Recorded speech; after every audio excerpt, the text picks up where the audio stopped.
Just like in the movies. Welcome to SuperWonder Legacy. I am Jared. I'm here with Britt. What's up, Britt? Hello, hello.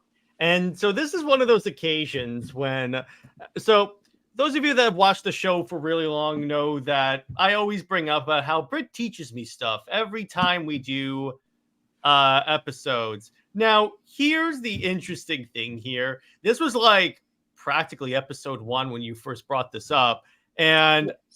And I'm like, what? So apparently there is secretly a Superman Wonder Woman anime thing that's unofficial. Britt, please elaborate. Yeah. Okay, so it's not exactly unofficial from the research. I know certain things, and sometimes it's surface level, sometimes it's the deep dive of things. And this was actually going to a deep dive of the research. It's actually very much known that it's not official in American comics, but it is official in Japan that, who we are talking about, Project Echo. Echo is Clark and Diana's daughter. So it's kind of like, it is official. And by the way, I nailed that thumbnail. So I'm looking. You did? Oh my God. Okay, look at the way the image lights up. That was totally unintentional. So I couldn't see I could see the how it blends in with the lasso, but the words was still kind of like in the way. But now that I see it, oh my God, it looks like she's holding the lasso for real. That's when I went with that pose and image, but I didn't expect it. I didn't know that was random because when I set it up, the text was in the way. So that is perfect. Your boy nailed it. Yes, yes, you did. So we're talking about Project Echo, Britt, elaborate on this project a little more. All right, so this was in 86, 87. Basically when DC was rebooting with post-crisis, which is funny because of how, Clark and Diana were supposed to be a couple within that time. Mm-hmm. So with this project though, it was supposed to be kind of like an adult anime, but they decided at the time they had more kind of like serious animes and more adulty, sexualized animes. So this one is more comedy, just lighthearted fun. They do have the little adult. It's very subtle, I would say, where it kind of goes over your head, just like any other cartoon or whatever. But this is more just based on a very action comedy, and you get to see her. Her power level is more of golden age type, where she doesn't so much as fly, she just leaps. She does have the strength, she has the gauntlets on and everything like that. So it is basically very much inspired by Superman and Wonder Woman. The creator is a Batman fan, which is funny. That is hilarious. You would thought it would be, she's the daughter of Batman and Wonder Woman, but no one except Bruce Timm wants that. Right. And she's 16 in high school, so she's basically navigating through school, and then like these weird shenanigans. The villain, which is Biko, she is, I think they said that she's Tony Stark's daughter. So it's kind of wow, so this isn't even a Marvel DC crossover. Yeah, so it's that. And Seiko is her best friend. She basically protects her, and they get into some wild things. And you have Clark and Diana. They aren't in the movie.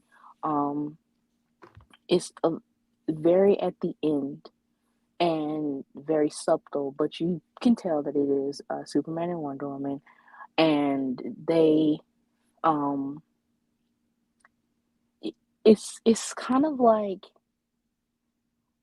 with how DC started, not having a shared universe. With this at first being unofficial, it's not like you can just explicitly say that that is who she is. So you can see, and I think you probably have an image of Diana sewing Clark's Mm-hmm. uniform, and it That comes has, later. and instead of an S, Is that she somewhere? Right there. yeah. So instead of the S, is a C. So it was kind of He's Clark l- Man. this is the only time Clark Man works. Any other time, it's not gonna work. But yeah, so it's really just having a lot of fun. It's just a parody of a lot of pop cultures within that time. And like I said, it's so funny how this came out right around the time when they were trying to have Clark and Diana together in post crisis. And of course, Byrne wanted to screw that up. Well, But and also, it's kind of funny. I'm surprised Byrne didn't pick this up because somehow he would have had Clark make out with her. please, no. I had to. I had to, Britt. You set me up so well for that. Hey, what's up, Jay Heat? Oh my God. I have to bring that up every time because, particularly when we're talking about this time period of DC, because John Byrne was relaunching this damn book. Oh my goodness. Okay, now I have to, and the thing is, it is an anime, so it's kind of like it goes. So, Yeah, here's the thing. From what Britt has shown me of anime and of the CLD episode where we talked about our favorite anime, can you blame me for making that statement? true, true. Um, The minute there's an anime called Student Teacher, then I start to say nothing is off limits. right. Um, and also the last thing is it they also wanted to do things of when it was going to be an adult anime, they wanted lesbian themed. So uh Eiko and um Echo, Biko, and Siko were basically in a love triangle. But as for the movie, for it to be a little bit more profitable and more, I guess, kind of for kids too, they made it more platonic, and it's just Well, the other friends. thing is, how old is Seiko? Siko is 15. She's just small. Okay, I was about to one. You know what it is? It's anime rules where you could be like, she looks like a child, but she's actually a 5,000-year-old dragon. Exactly. But still, Aiko is tall. Her Mm-hmm. mom is an Amazon, so she, of course, is going to be tall. And you also have they with Aiko actually. Well, the whole series. Like I said, this was a time where anime was a little bit darker, serious, or it'll be adult. So with having this be a fun kind of family comedy, it actually saved anime and brought new fans, um, kind of rejuvenated, the fan base of anime, not only in Japan, but also in America. Mm-hmm. So, what's crazy about that is you have DC rebooting for post crisis, Superman and Wonder Woman potentially being a couple there.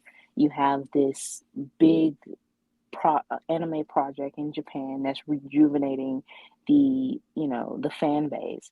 Then you have in the 90s Superman and Wonder Woman in Kingdom Come, which rejuvenated comics after the whole um edgy, edge fest. And It's almost like putting Superman and Wonder Woman rejuvenates everything. Exactly, and then you have New 52. So when I was researching this, I was like, "Oh, I see the pattern of, how is it that." It's almost like so, Britt, I'm not an economics major. I was a political science major, but I'm not a business major. I'm fairly certain the way business works is that if you achieve record sales at a certain point, you start to think, what were we doing during that time period that led to those sales and like rejuvenating the company? Because, like you said, I'm sensing a common theme here. Right, and it was so like I said, it was very interesting to see the pattern, and it's kinda like, wow, yeah, Superman and Wonder Woman, it has to be something that appeals to the audience, and I mean, this is the first time really a child of superheroes, even as subtle as it was because of the, legal things, but to show that they can have a child and she can be fun and, and blending their power level together at that time. But also, I mean, having her with the gauntlets and no one questions it. And then she's in a, Japanese schoolgirl outfit. It's so That unique. very much resembles, particularly the skirt, the Amazonian outfit.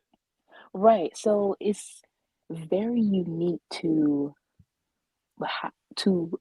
Clark and Diana as a couple too, and then also which we'll get into more so is her red hair, that Yeah. puts in everything together. So it was really fun to get even more information on this character and the franchise. I mean, it has a lot of spin-offs, um, mangas, and even a musical. It was a big Jeez. thing.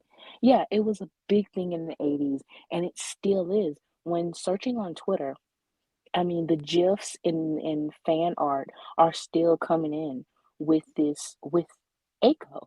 So it's kind of like DC has, and with everyone with DC wanting to go international, and you see how they wanted to tap into anime with Suicide Squad. It's like, okay, well, over here you have a known successful anime, so why not, like, you Just know, canonize it. that, and basically reboot it in a sense, but have it more to explicitly show Clark and Diana as her parents. Well, the other thing is like, yeah, they tried to anime eyes with Suicide Squad, but I checked out the minute I saw that cringy Amanda Waller intro. I was like, no, I'm done. And Joker with the makeup of the smile is that is I thought unnecessary. Batman Ninja was cringe with the whole a mech made of monkeys and bats come together and form a giant Batman. Yeah, that's really nuts, but it sounds like something that would be in anime. But yeah, so we have spin-offs here, and yeah, this was a big thing. Wow. Yes, you have and all of it was successful. Most of when they have sequels of things, it goes downhill. The franchise and everything is Hmm. very much forgotten. But this pretty much kept the momentum. I would say um it it just didn't diminish as much. They did kind of like the storyline was a little bit kind of like, could have done a little bit better, but overall, it's very fun and entertaining, and it's something that you can laugh at. That like I said, they still wanted to go with the adulty theme of some, how they have to add something in, like a panty shot. Her skirt rips. I think uh, there is shown of cleavage, a little bit of That's just you. anime in general, Well, and right. so So it's just it's not like it's a big deal. exactly. So it's things like that. but overall, it's very fun. And the only thing that I wish that I could have found was the manga that uh had more of Clark and Diana in costume, If it's translated to English, I may have to pick up that manga. and it's not. That God damn it! is it's a very rare comic, and it's manga, and it's kind of like, dang. However, like I said, with the research, of course, and going into Twitter and the deep dive, just to find that scan was, I was Okay, happy about that. so I got a question. So, why is her name Aiko? So when they were in production, like I said, the this movie was kind of like an homage Hmm. to different pop culture references. They just throw it out there. Tony Stark's daughter, Clark and Diane, Superman and Wonder Woman's daughter. So Jackie Chan has a movie called Project A.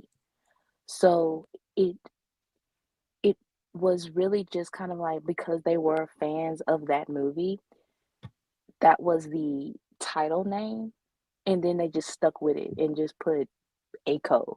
So it's kind It of, works for me. yeah, it's but her name in within the text is Eiko. So it's not Oh, just okay, so it's an actual name and not an abbreviation. right, it's not just, yeah. But honestly, I should have looked up what Aiko actually means.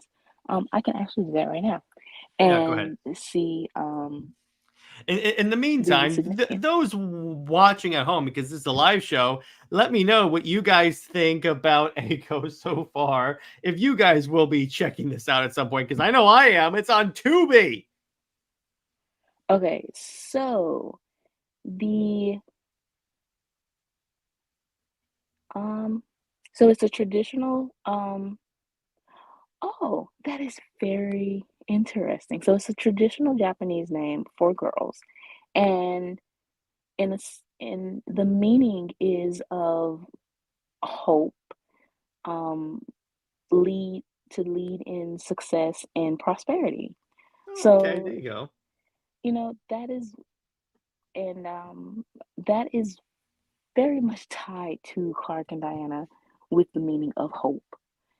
So yeah, they really, the more we talk about this character, I'm loving her. Isn't it kind of funny how other companies or people understand Clark and Diana better than DC? Right. That is a shame. I mean, you have the ability to really have these characters to, expand on. And it seems like every day they are making decisions to lessen their impact and to make just the comics or anything much smaller than it already is. Hmm. And then we have her parents are, yeah, they're definitely based on Chris Marie. By the way, I was, it's kind of funny, even though we don't see all of Superman's costume, or like we see the sea, Wonder Woman's costume is kind of on the nose right about here. Yes, I mean, she has the bracers, the gauntlets, and the tiara, and you can kind of see the breastplate. Clark, you can see the S girl. That Hmm. is pretty much the iconic thing. You don't even have to really see his costume. I think in that scan, his fists are in the way, but you can sort of see the crest, the S crest. And it does kind of look like an S on there, yeah. Yeah. Yeah, in the movie, they do have a scene where Clark and Diana are talking, and to Aiko. The design of the anime definitely looks like Chris and Linda. I mean, Diana, she definitely looked like they took the image here Hmm. specifically and, created and animated Diana. Even the hair color, you know, they kind of gave Diana a little bit of blonde in Yeah, a I sense. noticed that. Yeah, but in the they refined it or something, and it's kind of like a dark brown type color. Yeah, so not bad. And by the way, Atchison says he's down to try it. He loves how smooth the animation is, and that's just a lot of anime with like very smooth animation stuff. By the way, the plan is we'll go through this, and then we'll also do like a question and answer thing because with Britt and I really enjoy doing that. So yeah, it's very blatant Christopher Reeve. I mean, even here, yeah. Okay, so here we go. Yeah, so that's what I noticed, and I'm like, they definitely like lightened up her hair like a lot. And Right. that's really interesting. And now I look at it. And even at the top, you can see Clark with of course, the glasses and the newspaper. He always has a newspaper, and it says, and it Oh says wait, whoa, Daily whoa! Planet. This literally says Superman. Yes, it says Superman, and it also says Daily Planet. Yeah, so I'm like, you're not even being like subtle here at all. That's like No. that's like Michael Conrad trying to be subtle and having Diana say, "Trust me, Clark knows how to get his hands dirty." Right. I had to. Yeah, so the that is the actual description. It says, well, in the character art book, it's Aiko being like the narrator of the um characters and everything. And so she says, my dad is very handsome, my mom is beautiful, and he's a super guy, and she's a wonderful woman. So they aren't, again, not subtle at all with this. Good lord, good lord. That is just really great. I love that. That is hilarious. Yeah, but it's just even the Superman part here, and I'm like, yeah, I see what you're going with here. So apparently, the way the story is, I'm going to link this. So after the Charles Sewell run, but before the Peter J. Tomasi run, for obvious reasons, Clark and Diana decided, let's go on a vacation. So let's go to Japan, and then we have it, and then they have a kid named Aiko. There you go. I just linked this to New 52 continuity and cut out the BS. Oh my, yes, that is Yeah, that's which is basically honestly anything with Peter would J. be Tomasi's perfect. name on it is BS. Right. There you go. Yeah. But And that's yeah, it's very. I will notice the one thing I find is interesting, but I don't blame the artist or anything like that because this is the way DC kind of was. Diana is very light skinned, and obviously being from Greece, it kind of worked. But that didn't necessarily become a like regular thing until like Gal was cast as Wonder Woman. right. She, I would say, um, hmm, I think Diana's skin tone, maybe it was New 52 because of Tony Daniel and Mm-hmm. Ivan Reyes um, gave her a little, a darker tone. And then it went on from there of even, yeah, like Mm-hmm. you said, Gal. And I would say within Rebirth, some some artists and colorists really gave her the darker tone. I remember in You won. Hitch. Well, Nicola Scott, she sort of, kind of, but in Hitch run when they were going back and forth with the Clay origin or the Zeus origin, and Zeus was of like African descent in Hitch run for I some dug reason. that. That, yeah, that was really good. The one thing that Hitch did was a lot of his plots or, things that he put in was never explained. And Mm. however, it does go back to New 52 when Zeus did have the dreads. It was I kind love of like, Jews with dreadlocks. That is just so yeah, cool. that was cool. So if you say that Zeus was basically a black man, so that was, She that would was have kind of to have if she's the daughter of Zeus, she would have to have a little bit more of a darker look. right. So I mean, if it's all about like the colorist though. Mhm. because sometimes even Storm from Marvel, it feels like they try to lighten her up a little bit, and it's kind of like, no, she is supposed to be darker, in skin tone. I know Holly Berry played her, but at the same time, no, in I'm like, have comics, you watched X-Men '97? Wait, before we yeah, move on, you know what I noticed? It's kind of funny. Speaking of Nicola Scott, have you noticed that all of her faces on her characters look drunk? they they look drunk, They and all have that also, same really weird smile. and the chins are very long. Hmm. Yeah, I did notice that that is, their distinctive way of drawing, you know. That's fine. I'm like, but it's like the art style. I'm like, okay. Yeah, you have to have a distinctive taste for some art, and see it as what it is. It's art, and sometimes it can be abstract. It's not for everyone, but sometimes I would say sometimes her art is very pretty, especially with the vibrant colors. But yeah, Oh, sometimes she's the a really faces, good artist. I'm not trying. Let me be clear. I'm not bashing her as an artist because right? she's drawn some pretty dope images, particularly for Wonder Woman. I was just noticing a little It's kind of intri- like they have, Yeah, go ahead. like, their eyes are sad. Yeah, they Like, have sad. It looks like they're trying to force a smile. That's the weird part. So right? then we get some more images of Aiko, which, here's more outright confirmation of, here's the shirt. Wait, here's, and in the comic, they call each other Clark and Diana. Diana. Yes, they say I think Diana says we raised a good girl, and then Clark, and then he says, "Yes, we sure did, Diana." And in the other scene when they're having dinner, Clark orders a lobster, and Aiko has a big appetite, so she takes it, and Mhm. he starts crying. And so Diana says, "Don't be such a baby, Clark."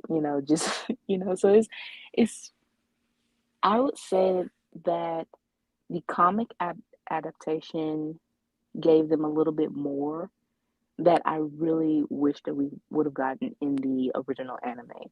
However, if DC is ever smart, which I don't think, but if it was Just make some this an Earth on the multiverse. right, but a miraculous chance that this could be revived and rebooted, have Clark and Diana with a more, significant role of showing her them as her parents. But it's also in this image where Aiko is a little sad because they have to go to America for business. So that little thing of, okay, of course they are going Yeah, to Clark America. goes, I have to go meet someone. You wouldn't trust me. You wouldn't. I have to go meet your uncle Bruce. Uh, Fair warning. Don't if he asks you your super suit size for a Robin costume, run. Right. Yeah. That And by the way, your boy just got an idea. of course you did. Yeah, Randy. Unfortunately, DC and Smart don't go together. That is true. Unfortunately, very much And so. Ashton says, why did Clark and Diana move to Japan this, I wonder? Well, it's actually a very interesting story, actually. What happens is that they found out they were going to be written by Peter J. Tomasi and decided that they were going to move to Japan to escape that. You know what? See, I was gonna answer this in a very The, serious it's, way. in a way, it's harkening back to their refugee roots. They show up at immigration, say, we're escaping a rider that's going to destroy our book. Uh, uh, Move along, move along. Okay, That has to be a parody moment at some point. If any one of you Super Wonder fans that are watching this are a artist, please do that. Please do like a fan image of that and DM it to us, and we'll highlight on the show. that is funny. Okay, so the serious answer though is, being that it's set in Japan, that is why they are in Japan. But it also says that they're incognito. So I would think that they probably are on like missions, or they this is why I like Clark as a global correspondent, and Diana, with being an ambassador, is that they move around a lot and they want to, learn of different cultures, and they end up living in different countries and cities and stuff like that. So with this, it just so happens that they have their daughter in Japan and living there, learning of the culture and having her in, the schools and growing up there. That's really cool. I really like that. And that's the thing. It's like, well, for one thing, if you put Superman and Wonder Woman as a couple in anything, I will watch it. So this is the way to get anyone that's making anime. This is the way you get me into anime. This is 100%. And don't put any student teacher BS in there, and I'll show up. In other words, Right. in other words, and I'm sorry, Wonder Woman fans, I have to say this: don't put Cheetah in the anime. I have to say that because I know that if they do in the anime based upon student teacher, something's going to happen. I'm trying to keep it PG on here. I don't know. I had to do it, but do not have Cheetah in here because I'm concerned based upon the stuff that Brit sends me. Like, Brit sends me stuff and will legit go, this is why I can't see you watching anime. Because I don't want you traumatized, Jared. I really don't. It is very, yeah. You have to have an open mind, or turn your brain off just a little bit, or let it go over your head. But other than that, the things that some animes they have is very unexpected, really depending on like the title. I can remember one anime, I think the title was Happy Sugar or something like that. Oh, God. And yes, oh God, for sure. Based on Because the title, I'm like, oh, no. honestly, This is definitely getting demonetized. you no, you would think that it's, very fluffy, very, cutesy. No, you are very much traumatized with a psycho murderer. I'm like, oh, this isn't happy, and this surely isn't very sugary at all. Yeah. So yeah, you have to pay attention to the titles and the description, because you will go into watching an anime and set yourself up for being traumatized or very Exactly. surprised. And by the way, I love how even here, AKO's parents, a super guy and a wonderful woman. Yes. And Yeah. then and you also have the description a little bit more of how they emphasize on her having her gauntlets. And I find that very interesting, because a lot of times, well, it is because she's a girl, they kind of do. Wait. Even here, it says Superman and Wonder Woman. Yes. Yep, exactly. But with her being a girl, of course, you will have her more on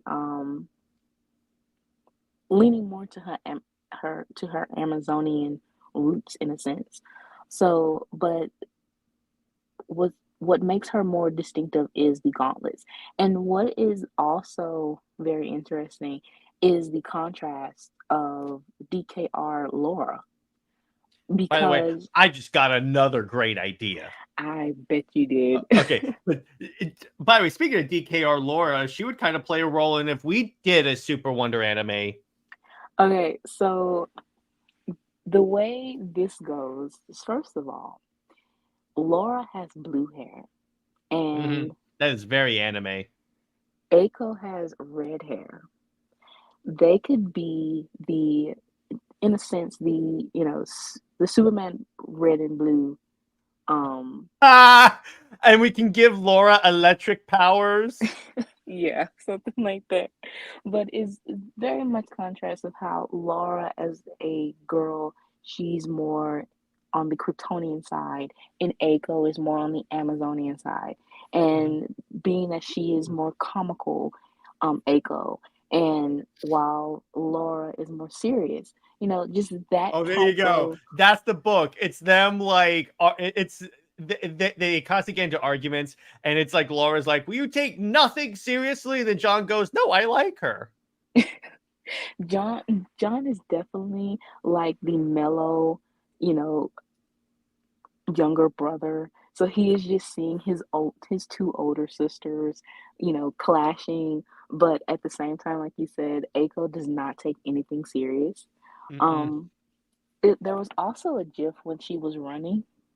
I think in the previous slide, one more, okay, at the bottom, and how she is running and being so destructive because she's late Yeah. for school.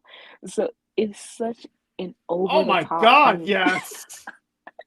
He jumps off the guardrail and it causes the entire freeway to collapse. exactly. And then she's like going through walls and stuff, just no regard to anything. And She's her friend is just, just hanging up for dear life, like, oh my God.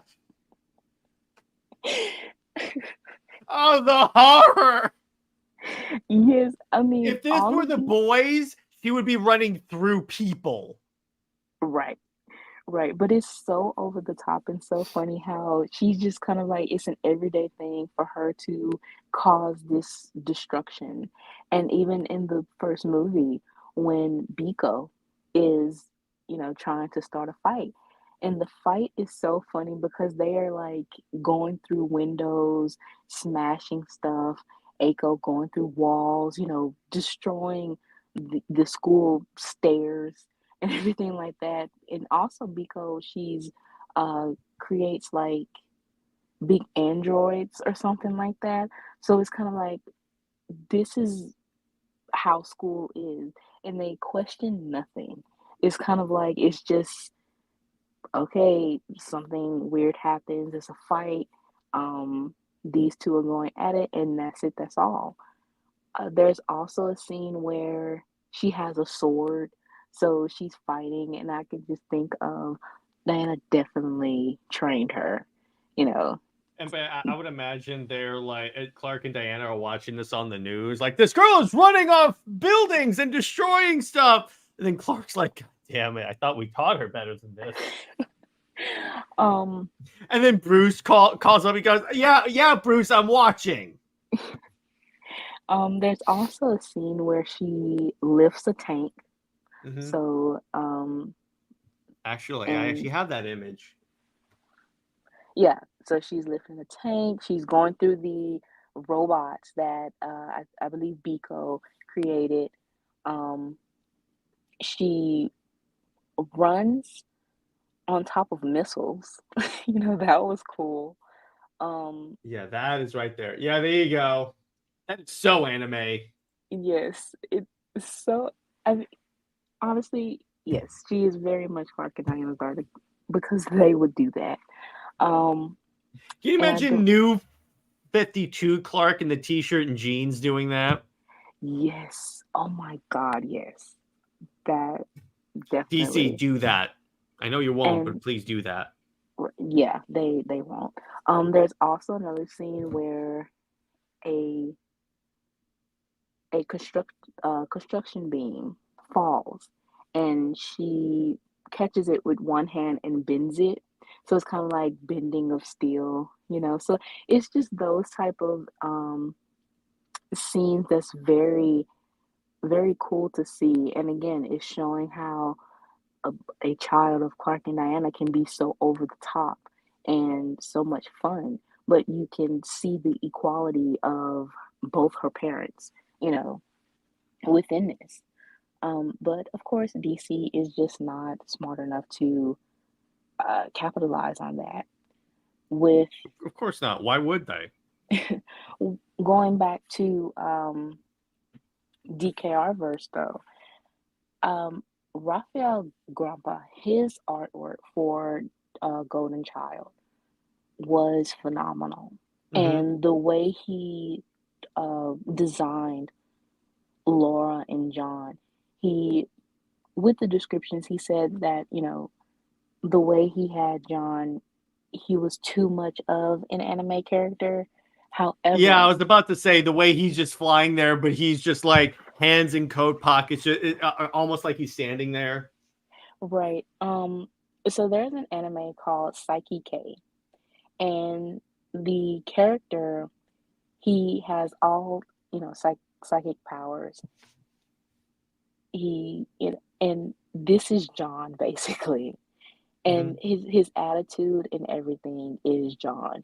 If you were to honestly, I would want to ask Grandpa and Miller. It's kind of like, have you seen this? Because this is John, but to see a 3-year old, and I believe, yeah, John here is 3 years old, and he's so smart, and they call him the baby, a baby Buddha, being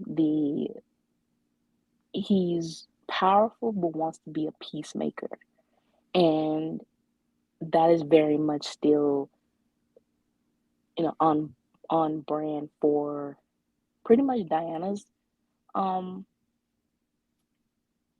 the way Diana does things. And again, Laura being more of the Kryptonian side, she's um, kind of take takes on Clark's golden age attitude, which is still very good. So yeah, Clark and Diana's children, they are very unique. It's just like give them a chance to actually flourish. Mm-hmm.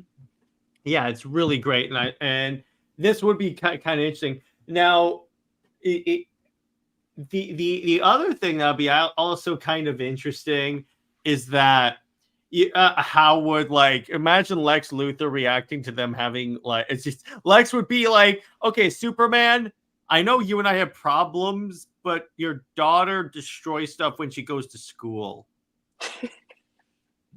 When Lex Luthor is telling you you're going a bit far, that tells you something. The thing is, honestly, the way the anime ends is Mm-hmm. that everything kind of like goes back to normal, and the school is back to normal. So I don't know. It's So it's the very way much, DC normally ends things, is what you're telling me. yeah, it's very much nothing happened. It's, you know, um, just another day. I think actually, um, I take that back. I don't know if it's the sequel or one of the sequels, but there is kind of like they are acting like it's just a normal day, after everything. And so there's a big ship like right in the middle of the city, and they act like it's not there. So only Oh, the wait, you mean this thing? Hang on. I think it's in a picture I used. I mean this, the hotel spaceship. Yeah, I think so. That is, um it falls, to and another thing is that I don't know what year this is actually set. It seems like it's in the far future. So Yeah, that is because it very says she interesting. is born. Hang on, and on the next slide, it says she's born in 2027. Oh, that's right. So if she's 17, then yeah. So, well, we're almost there. Watch, all of a sudden we see on the news, because 2020 apparently never ends, that there's like super people now. Well, they did say on the news that with the two astronauts in space, they heard like breathing. Watch. It'll turn out that was one of them receiving a Green Lantern ring. Oh my God. That's what we'll find out. And then I'll be like, you couldn't have picked me? I want a ring. Jerry would conjure up like I will find a way to force Green Lantern into anything. Hey, what's up, Brown Destroyer? So we're talking about a SuperWonder anime that's actually really cool. But yes, I will bring up Green Lantern into anything. That's kind of my thing. But Yes. that now let me ask you this: what Lantern Corps do you think Eiko would be in? Oh my gosh. Because remember, Hmm. there's willpower, there's hope, there's rage, there's love, there's compassion, there's death, because apparently that's an emotion. There's life. Now there's sadness. Yes, they so in the current Green Lantern comics, what they did was, so Carol was engaged to another man. Hal needed her. So essentially, Carol left this guy practically, actually, yes, at the altar. And then he was so sad that he got the Sad Lantern Corps. Sad. That sounds more like depression, Yeah, like in heartbreak. exactly. And there's also rage. So what Lantern Corps do you think she would be in? Oh my gosh. I would say you said compassion. Mm-hmm. I would So say that. she'd be in the Indigo tribe. Yes, because within from what I see have seen within some of the clips that I was able to see, she, even though it's a comedy, she is that type of hero that wants to save everyone at the same time. Like even the villains, it's kind of like she turns them around to become like her friends and everything like that. So yeah, I um it, whether they're friends or allies or something, but it's just something about her attitude that again it goes within Diana. And like I said, she's very fun and comical, danger prone too. Mm-hmm. There you However, go. because of um her goodness as who she is, yeah, definitely the compassion part. Now the question is, what Lantern Corps would Lara be in? And by Brown brings up, there was a comic, I remember, Jared, where Superman saved a girl from white supremacists. Watch how they draw Jew Superman there. It's basically an anime Superman. Are you talking about Superman versus the KKK? Because I know they did that, and they actually talked about it in the comic for in the Yeah, I think that is DC too. doc. But anyway, so what core would Lara be in? Oh, definitely rage. So she'd be a Red Definitely, like, Lantern. There you go. yeah, definitely, like, that is without hesitation, definitely. Um, How about for John? is it one with hope? Yes, Blue. Yeah, he's definitely hope. Like, Mm-hmm. as mellow as he is, definitely. And those of you that read chapter 1 of Shelter from the Storm know what that I got to play with some Lantern lore in our story. Now, Britt, now let me ask you this: what say we can't do Star Sapphires? What core would Diana be in? Compassion or will. Okay, Green Lantern Wonder Woman actually looks pretty cool. Actually, now I think about that, actually sounds pretty cool. My problem with Blackest Night, in addition to that stupid Greg Rucka tie-in that forced in Wonder Bat when it wasn't even set up, was they give everyone lantern rings, but Superman does not get a blue lantern ring. That's because they The probably feel Flash like, does. I think that they felt Superman is powerful and, But that's the thing. The Blue Lanterns, the cool thing about the Blue Lanterns is that they themselves are not that strong. They augment the power of the other rings. well, okay, so my trying to explain it wouldn't go then. I love how Brit's like trying to justify this, despite her zero faith in DC making a good decision. So I love that. Brown brings up a good point. Diana represents love, so pink. Yeah, I know, Star Sapphire. That's why I said besides that. But yeah, yes, they did. It's called the Sorrow Lantern, and I'm like, Mike, Here's my problem, Britt. Whenever anyone writes Green Lantern, they have to add in a new Lantern Corps. And I'm like, no, stop. Stick with what Jeff did. That's elegant and that's simple. Stop trying to add to it. It's because they, especially with the writers now, they want to not only leave their mark, but they want royalties. And creating any type in this time, you know, especially with how Hollywood or Hollyweird is of being very creatively bankrupt, and they're regurgitating, you know, all of these old franchises. I mean, how many reboots have we seen of older movies? Pet Cemetery, um, you know, things like that. Aliens and Predator. Yeah. Or as I like to call them, Joss Whedon. Even Halloween, you know, they try to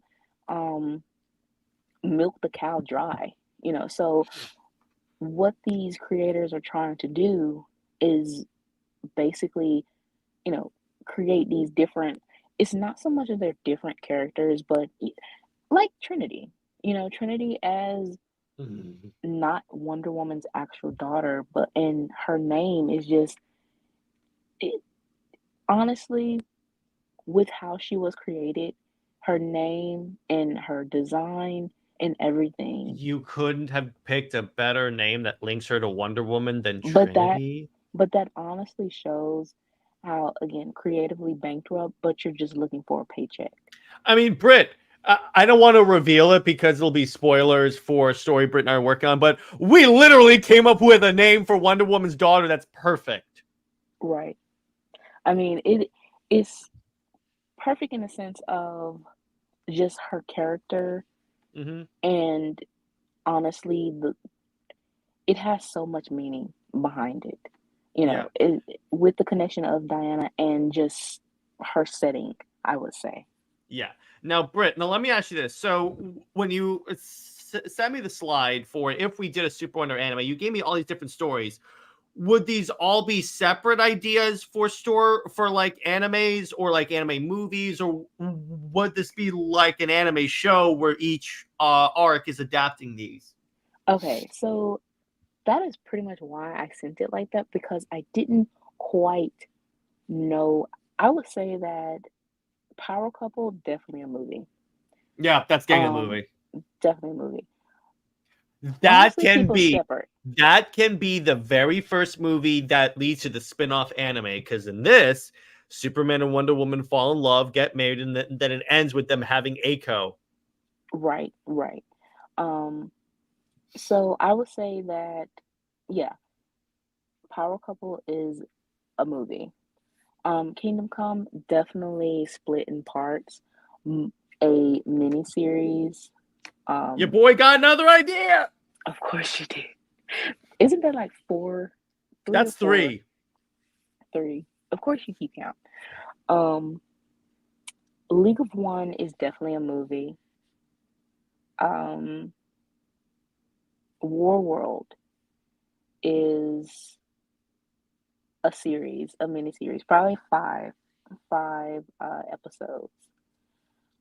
Spirit of And we Truth. should totally do it like Attack on Titan did, because the thing about Attack on Titan is that they went from like a one story to literally skipping ahead and doing like something completely different, or doing a prequel in the middle of the thing. So I'm sitting there like a jackass going, what the hell just happened? Did I click on the wrong thing? It's like all of a sudden we're doing the prequel for all these different characters. So my plan is we do World as a miniseries. League of One seems to end, and then the next season is just in the middle of War World. As you can tell, I'm pretty pissed about that. Yeah, I can tell. No, we'll keep it to where the audience is not confused and no, and they understand what they're looking at. The reason why I picked Power and Glory is because of just the scene alone. First of all, the Yeah, the scene alone Oh, of Diana reviving Clark with yeah. the Zeus bolt. Or That Clark being held captive by Rao and then seemingly trying to force his way out. And Rao's like, "You can't escape." He goes, "I'm not escaping. I'm flying." yes, that that miniseries, which it was supposed to be an ongoing, but of course DC, um, by pretty much by each issue. So it's 10 issues. Well, actually 9 issues because it's one issue, I think issue 5, that's kind of like out of nowhere. Mostly a Martian Manhunter story that's kind of completely irrelevant. So Hmm. with the 9 issues that the story actually is, I would say have it be a 9 issue, 9 episode mini. Um, Spirit of Truth, I would say that can go with League of One, Hmm. because it is a character study for Diana. And with knowing her, with League of One, she's showing that she will make a sacrifice for her friends. And it is going within the mythical side. I mean, Diana fighting a dragon is already just top notch. And just her, what it means for her to be a hero. You know, she wants the others to be safe, but at the same time, it's kind of like she is willing to make the sacrifice. And afterwards, you have where it comes into Spirit of Truth is, yes, Diana has made this vow to make any sacrifice needed, but she also needs to find herself within the world, that she has to still have herself placed in, you know, um, everything around her, and learning still of the people that, she wants to protect. Yeah.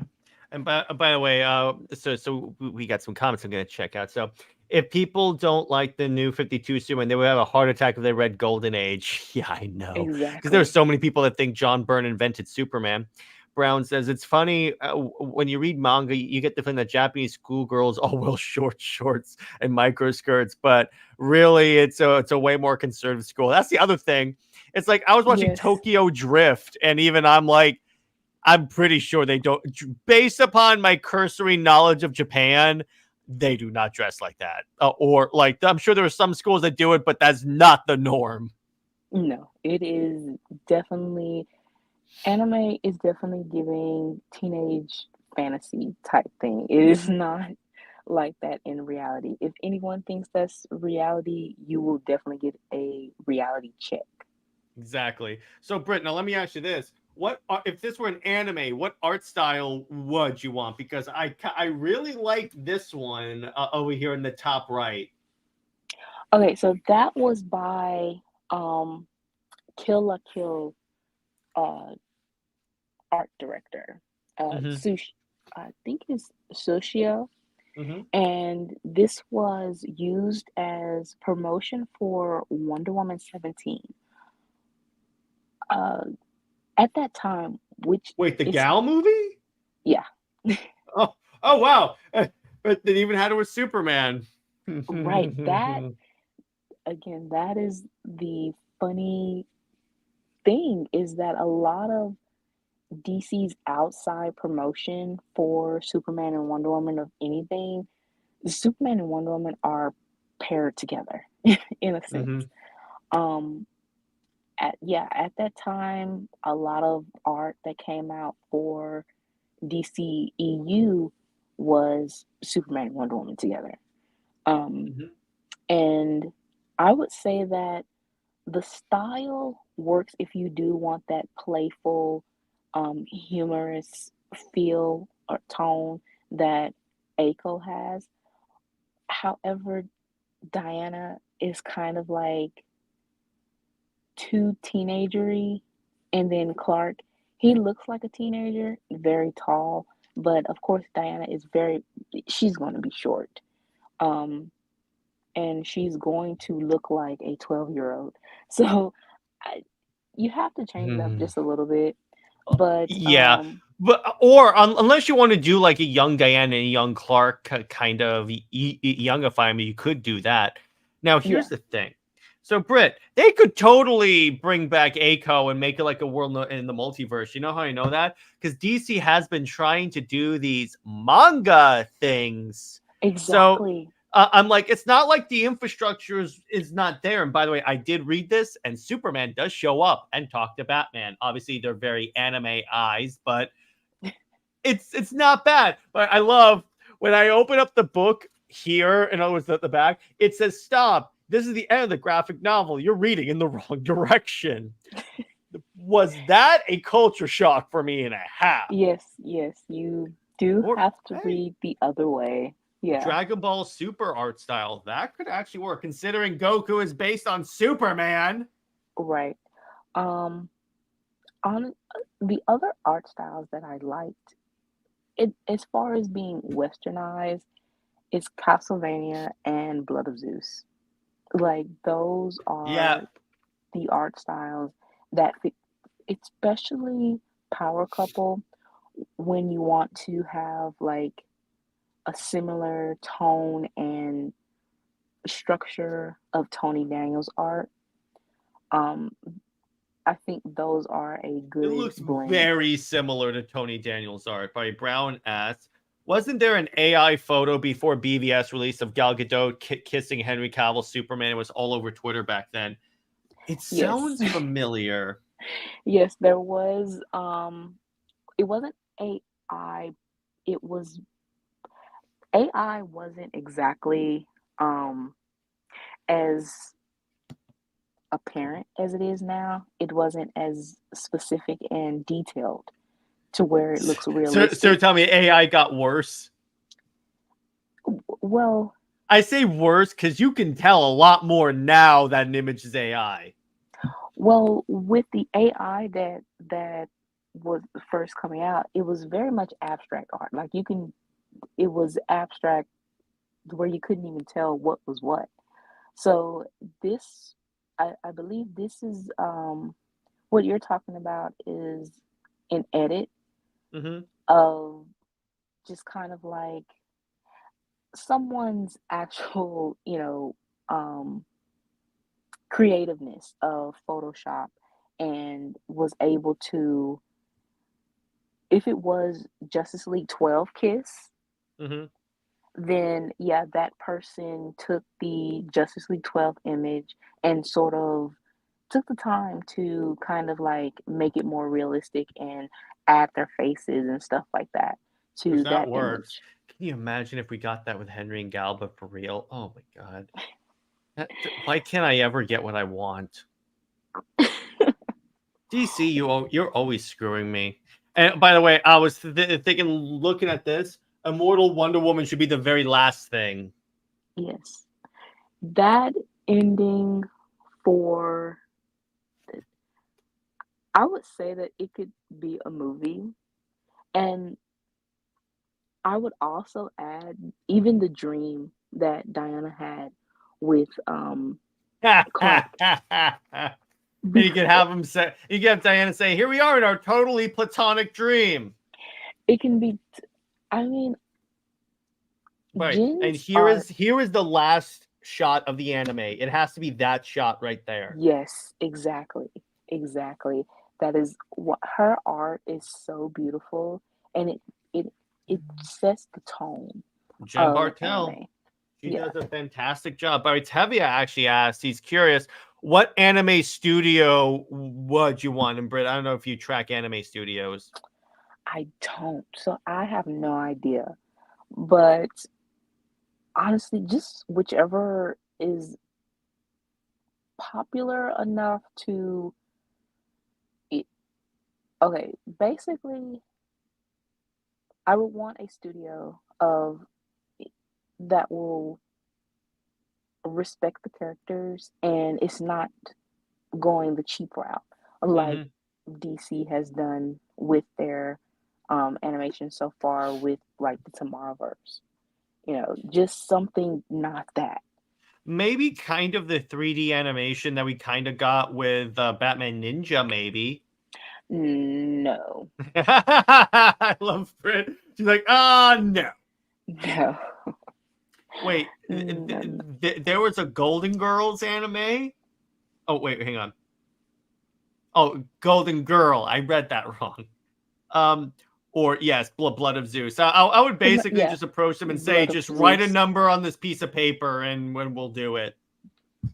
No, because here's the thing. They understand godlike characters and characters of great power and making them look good. Yeah. And it's also just that style alone. Like I said, it matches Tony Daniels, art. And that is for it to be more mature and just that the sexy vibe too that it has. Yes. That is what you want.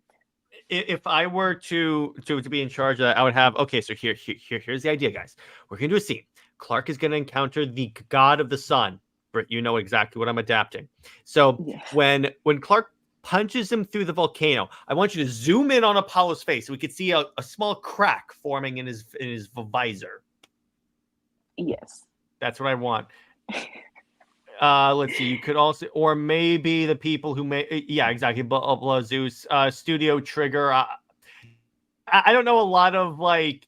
Okay, so Castlevania. For Power Cup. Yeah, go ahead. Castlevania and Fantastic Four.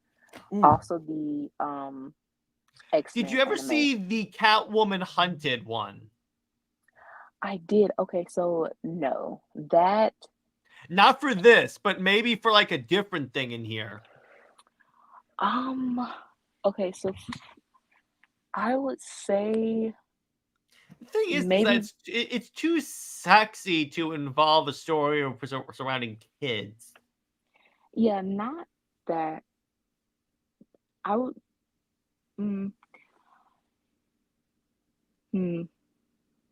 Honestly, that would just be another. Okay, maybe Warworld. Okay, that can kind of work. That can kind of work. Yeah, that actually works really well. And so let's see. Studio Trigger made Cyberpunk Edge Runners, and that could work for something. So now we're gonna. That will go for. Yeah, go ahead. DKR. That could go for DKR for sure. I like that. So the studio that did Masters of the Universe, Revelations, the He-Man show, and Brit, I sent you a couple of. I believe I've shown you a couple of clips of that. Okay. Yes, that will definitely go for anyone really, except for Kingdom Come. Kingdom Come is very hard to. You have to basically do Alex Ross art. That's why a lot of people haven't done. That's why DC hasn't adapted Kingdom Come as a movie. I'm convinced because it's like put it this way: when they made Batman, Superman, Apocalypse, it was really easy to adapt Michael Turner's art style, or like even in the Public Enemies one with Ed McGuinness. But with Alex Ross, that's an art style you really have to get right, because that is arguably the most DC art style ever. It's very iconic, and you can't just cut that out. Right. And you might as well just do live action. You might as well. I mean, you already have the perfect Superman, so there you go. Right. And that wears a suit that actually fits him. Some stuff you are not gonna let go. No, well, let me put it this way: as long as he has that floppy ass suit, yeah, I'm never leaving that. You know what's bad, Britt? This is how bad it is, Britt. When Axel Braun is telling your suit sucks. Do you know who this individual is? I think so. Okay, this is just what I know through people. He makes adult parodies of DC that apparently have been praised as looking straight from the comics. Oh, because he has said, I do that because I want to be respectful to the source material. And then Oh he my said goodness. he actually tweeted when the suit came out, and he goes, I was in the adult. He goes, last year I got out of the adult industry where I was known for making parodies of superheroes where the costumes looked movie quality. And that was something I took great pride in. I should have stayed in an extra year to show DC how to make an actual Superman suit and not this floppy mess. Oh wow. That I mean to get shaded. By the Yeah. adult industry, you know something's bad. Yes, that is But by the way, very wrong. Brown says, Jared, Google Hell's Paradise anime. Okay. You know what, Brown? Oh, That that is could actually. Ooh, oh. that is very a good show and good animation for sure. Yeah, I like this art style. That could work. Yeah. That could work. Well done, Brown. Studio Bones would be amazing. Seeing them do My Hero Academia. That would be straight up the Aiko show if they did that. The My Hero Academia anime people. Yeah, that is definitely Aiko. But it is really a shame that how explicit though. Um, I mean you had to have some type of connection with, DC or Warner Brothers or whoever, owned DC at the time for them to explicitly explicitly have their names in the comic adaptation. And this was in 1994. Mm-hmm. So this was, I think Kingdom Come was 1996. So you Mm-hmm. have a comic, Western, obviously, that adapts Clark and Diana being parents with a child, you know, and then you have Kingdom Come that comes out with Clark and Diana older at the end with a child, and you don't see the connection to capitalize on that.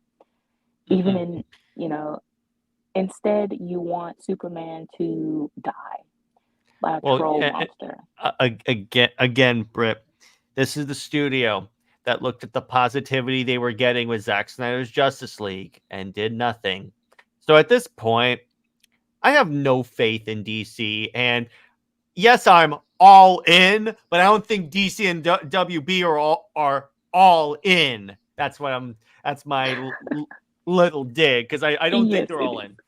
Yeah. But so now let's do a little Q&A with the folks and see what's on you guys' mind. So someone said Dungeon Meshi art style could be interesting, or Astro Boys. Astro Boys would be really good for Aiko, I think. Astro At least there. Boys could be Mm-hmm. for I I would say BKR too. Mm-hmm. The art style for Creature Commandos. For a SuperWonder show, no. For its own thing, sure, fine. That is more, you know, that art style is pretty good. I would say, hmm, not maybe just an overall Justice League show. Yeah, that'd be fun. Maybe actually I put Midsummer Nightmare mini Ooh. mini show mini series on there. So that could work for that story. You know, it'd be kind of funny. We walk into imagine if they replaced James Gunn with us. We walk into these production meetings like, okay, Jared and Britt, what stories are you adapting? Midsummer Nightmare. What? They will not know what story that is. And it's But kind that's of good like, because you know why? Then it means they wouldn't bring in their standards of what the stories are. So we could just roll in and go, okay, this. I have yep, no idea what that is. Do it. I'm like, okay, fine. Just name the most like ridiculous Super Wonder stories that no one's heard of except for us. And then it could be because they don't know what we're talking about. They'll be like, okay. By the way, Tevia has a question for you. I am wondering, how does she feel about Trinity getting an ongoing series? Sugar Honey Iced Tea. I love that. Well, because here's the thing, Britt. So now here's the thing. I have enjoyed the Tom King Absolute Power Wonder Woman tie-ins, even though they're long. Oh, but by long, I do like Diana interrogating Captain Boomerang and her and Damien having like a heart-to-heart about the different ways of interrogating people. I appreciate that. But the problem is you're giving Trinity an ongoing series, the character that no one likes. Right. Honestly, Britt, it sounds like something DC would do. It is. And the thing is, her entire conception is it's not she's not Diana's daughter. You know, they're trying to push her as that, but first of all, she's adopted. And yes, she can be her daughter. That will be the most compelling story. And especially with Wonder Woman being a mother-daughter story of Hippolyta wanting this, child, um, creating her from clay, and then Diana goes on and she adopts a child, a daughter. That would be very compelling. And also even Julia. Julia was like Diana's adoptive, mother, a mother in the outside world. So a lot of, And I think my theory is they're gonna kill Emily in the story. oh, definitely. Emily is going to die. I mean, that um it was pretty much written already And from the then we'll first find issue. out that she didn't mean to kill those men in the bar. She was under like mind control, or like it was all a manipulation by the Sovereign. It's either that or she really did kill them because she probably got assaulted or something like that. Which So, that's fine. I mean, it's a Tom King story. You got to take your punches, you roll with them. But the a buddy of mine said, and because I brought up my issues with like the later Tom King, like the eating rats, maybe the punching of the mother and stuff. He said, "Well, what they could do to fix this," and he has a good point, but I don't think Tom King's going to do it. Where so you know how she breaks the lasso of truth and then lasso of lies, and she's still in prison, Britt. right. So my friend said, "What if she never really broke the lasso of lies? That she's still under the influence of the lasso." But here's the problem with that: why would they just let her go? And why is she in absolute power right now if she's still under the lasso? Yeah, I have no idea how. Um, like they have the That's the other thing. tie-in. They just let her go in Wonder Woman 10. I'm like, what? I think it was said that she was let go to fight Cheetah, but of course, Tom King doesn't know exactly it's the thing is Tom King doesn't want to write a Wonder Woman story. He is trying to write a Super Sons Trinity babysitting story. Or a Wolverine story, because remember where he was on Comic Pop. And this is the moment that concerned the Wonder Woman fan base. And looking back on it, it's like when you're remembering a car crash that you saw, but didn't really click with you. But now you're looking at it, you're like, oh my god. When he goes, I always could consider Wonder Woman like Wolverine. Yeah, I have no idea what I'm like, even that what the hell? even that um comparison just does not make sense to me. No. Like Diana is not Wolverine is a Wolverine. murderer. I mean, he's an angry, hairy midget. Like, Unless, of course, you're in the movies. By the way, that was funny in Deadpool and Wolverine where you see the comic accurate Wolverine. yeah. So, I mean, why would you even like compare her as compassionate and um as full of life and joy? Why are you taking these characters and making them depressed and Well, making her have that's just the way Tom King writes everyone. By the way, so Tevia asked, question for both of you: if Absolute Power DC Universe goes on for 10 years, similar to the old Ultimate Universe, it won't, but I'll appreciate. I'm gonna humorous for the question. What would you guys do, and how would you avoid the mistakes that Marvel did, or like the new 52 did. First, I would have a plan. That's the problem with the new 52. And Britt and I have talked about this on many episodes, talking about the problem with it is that they didn't have a plan. Not their fault entirely, because they were kind of under the gun. So I'm not going to like set. That's the problem with critiquing the new 52 for its lack of preparation. It's not entirely DC's fault. But anyway, what I would also do is that if we go with a character, the other thing I would do is tell like Dan Jurgens or John Byrne, you have to write these characters this way. If you don't want to, because there were plenty of times when like John Byrne was like, I don't want to write Superman this way. And I would go, okay, then you're not writing Superman. Right. Well, also the other thing, and Britt, tell me what you think about this. I also think that DC should stop constantly cycling out Mark Waid and Dan Jurgens books, because the old crowd don't know how to write to attract the new crowd. It's demonstrated that by like their books keep slipping down. I mean, for you to have World's Finest, and it's kind of like, I know Marvel is flooding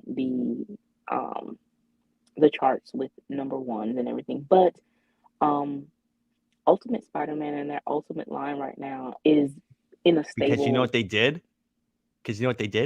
They did what the fans wanted. They put Peter back with Mary Jane and put them in a very happy relationship. And look what happened.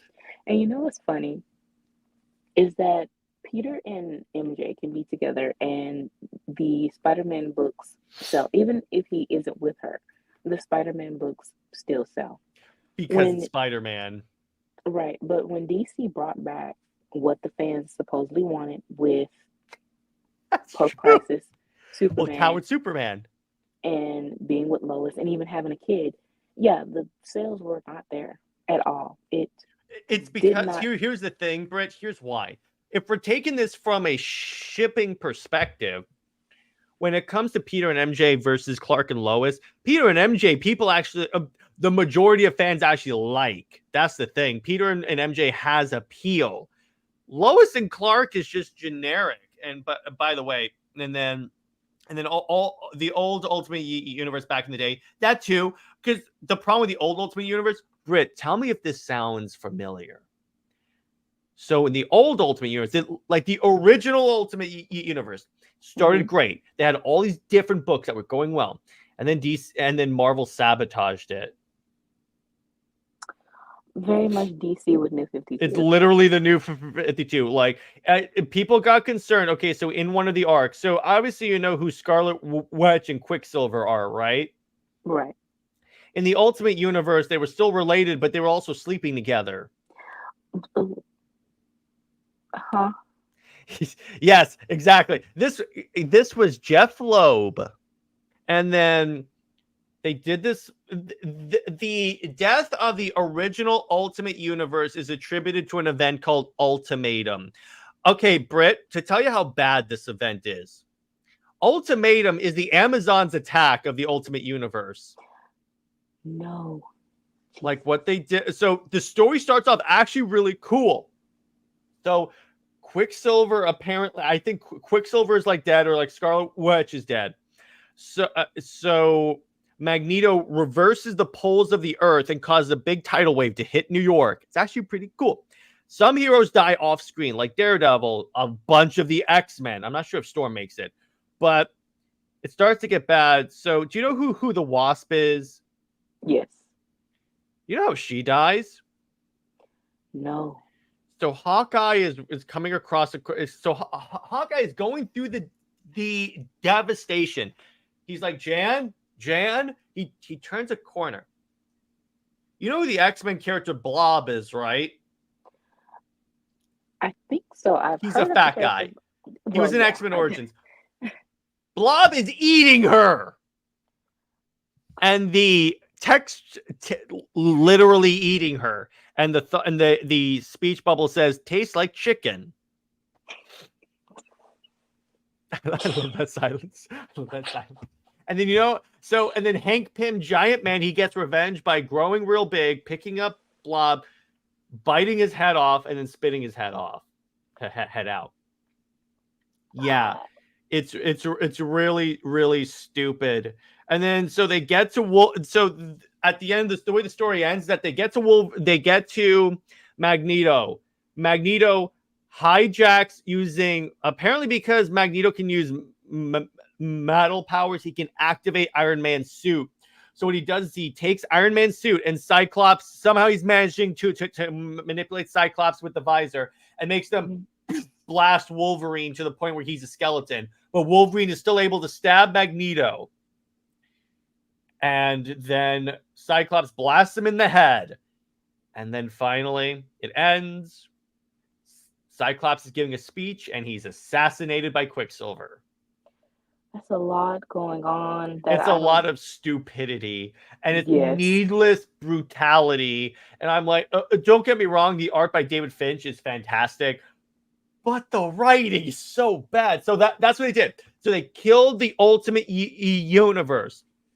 It went on for it kind of limped on. The only book that survived really was Ultimate Spider-Man, and then this is when you got Miles Morales coming in as a character, because he was originally in the Ultimate Universe. The idea was, because the thing about He Who Must Not Be Named that I admire is that so he has 2 African American daughters, and he wanted to give them heroes to look up to. Totally great idea, dude. The problem is when he writes them, it doesn't work. I'll get into that. But so he created Miles, and he has Spider-Man die, like legit die in battle. So Miles takes over Spider-Man. Then Jonathan Hickman writes an event called Secret Wars, where Doctor Doom takes all the multiverse worlds, destroys them, and like merges them essentially. Story ends. The universe is like sort of reset. It's like a soft reboot, but now Miles is in the main universe with a live Peter Parker. And the problem is that makes Miles Morales redundant, because now you have 2 Spider-Man. But anyway, regardless, then he Who Must Not Be Named So in 2015, at the same time DC is doing Rebirth, which is bringing some people into DC Comics. Let's say that. Marvel does this stupid idea called All New, All Different, where legit, in the height of the Marvel movies, the comics replace like Thor with Jane Foster, Iron Man with Riri Williams, Thor, Hulk with Amadeus Cho. So in other words, everyone that's in the movies is now different. You legit had people say, "Oh, I want to read a Thor comic. Who's this girl?" Right. Yeah, and then so Riri, He Must Not Be Named wrote her no one liked her, and then she later got her own audience because that's the thing about He Must Not Be Named. When he creates a character, normally they're not liked when he writes them. Like, remember when Naomi was on the Justice League for some reason? Yes. I will say the idea of Hippolyta being on the modern Justice League did interest me until I realized the only reason why I bought 3 of that issue, even though I hate He Who Must Not Be Named's writing, is because they were Zack Snyder's Justice League variant covers. Britt, I was compelled. I kind of had to. A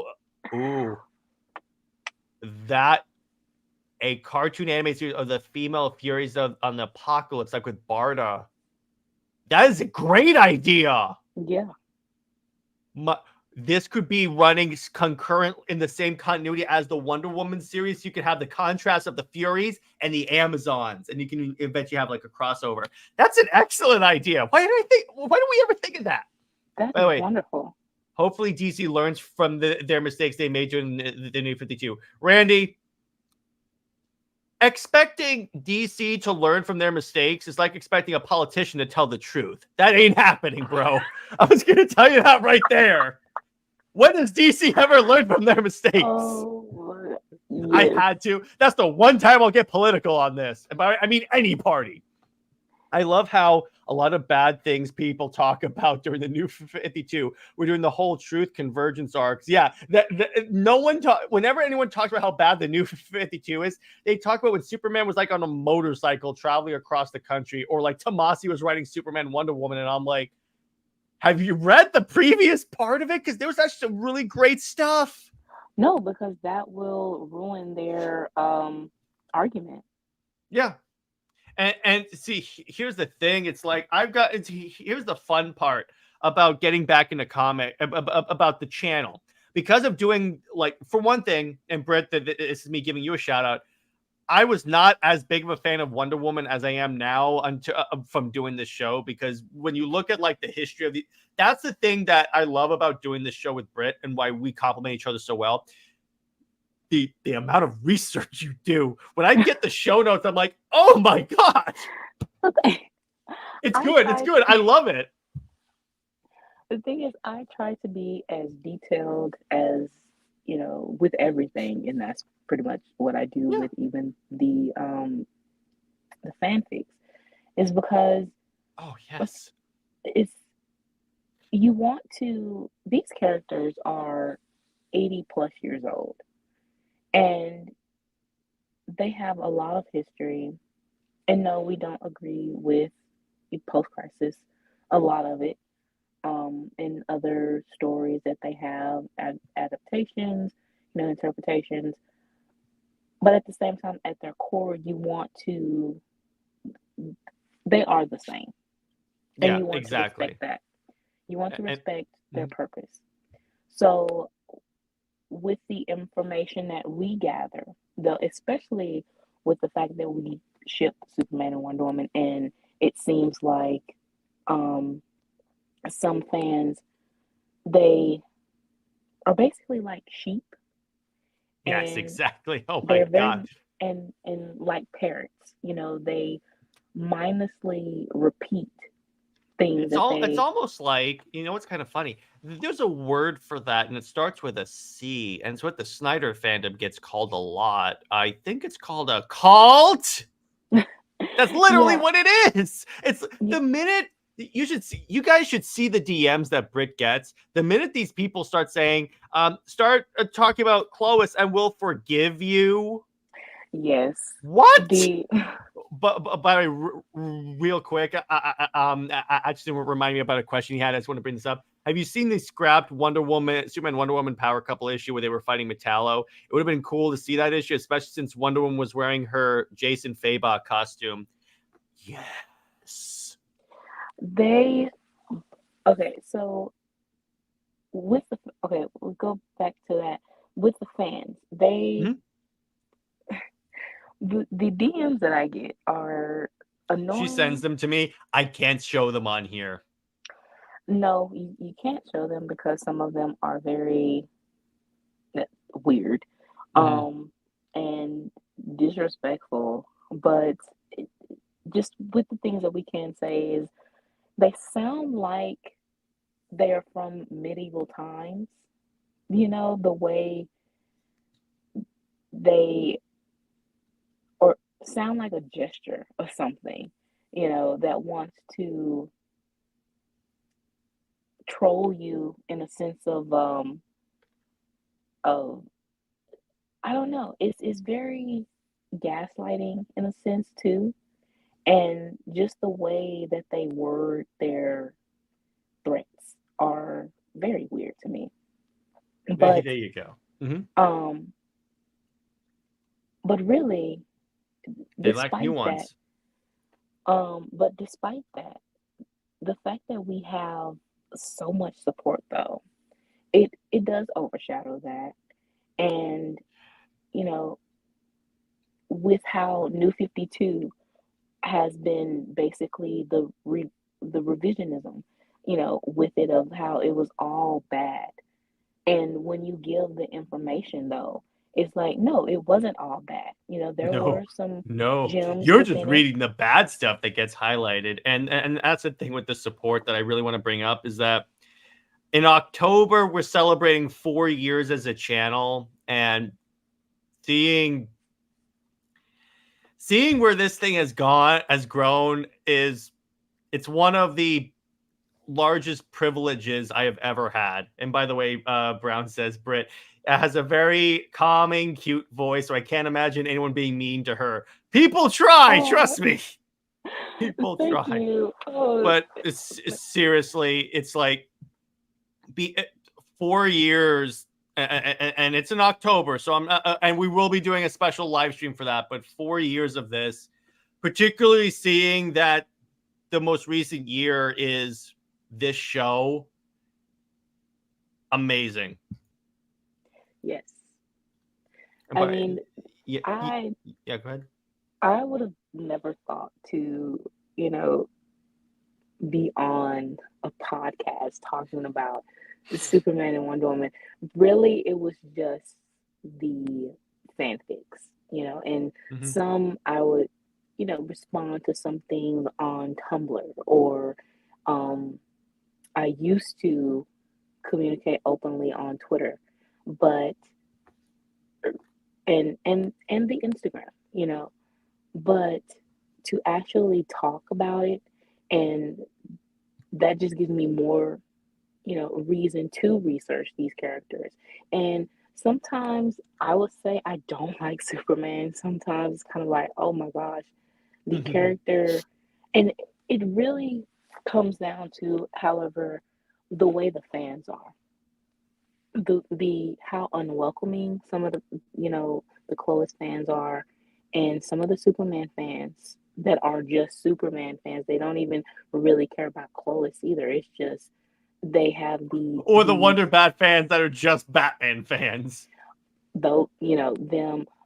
Wonder Woman, I would say that her fans are, they contradict themselves.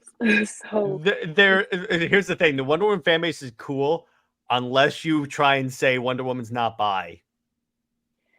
it, I mean, that the thing, even with that, is it's kind of like what she represents, though. It's a complicated matter because they have an issue that she's a woman, and Well, what yeah. she represents is so powerful.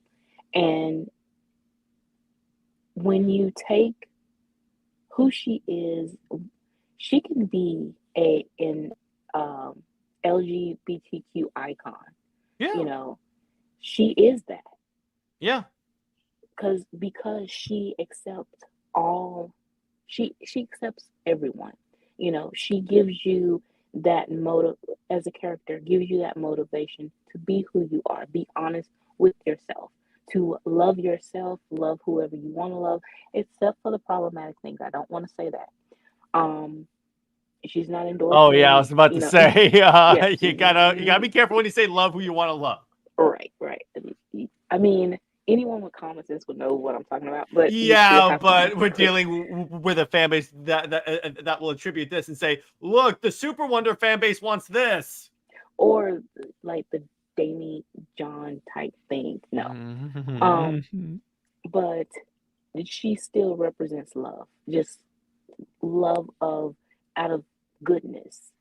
Mhm. And she's not, you can't place her in a compartment like how Superman is. Superman is supposed to be this Moses allegory. He's supposed to lead the people. He isn't supposed to conform to the status quo, to society, and especially the more, in a bad terms, of conservative, of and the xenophobic, subtext, and the racism that some of the fans display, you know. Oh yes. Um, Like, let me give it to. Let me give you guys an idea.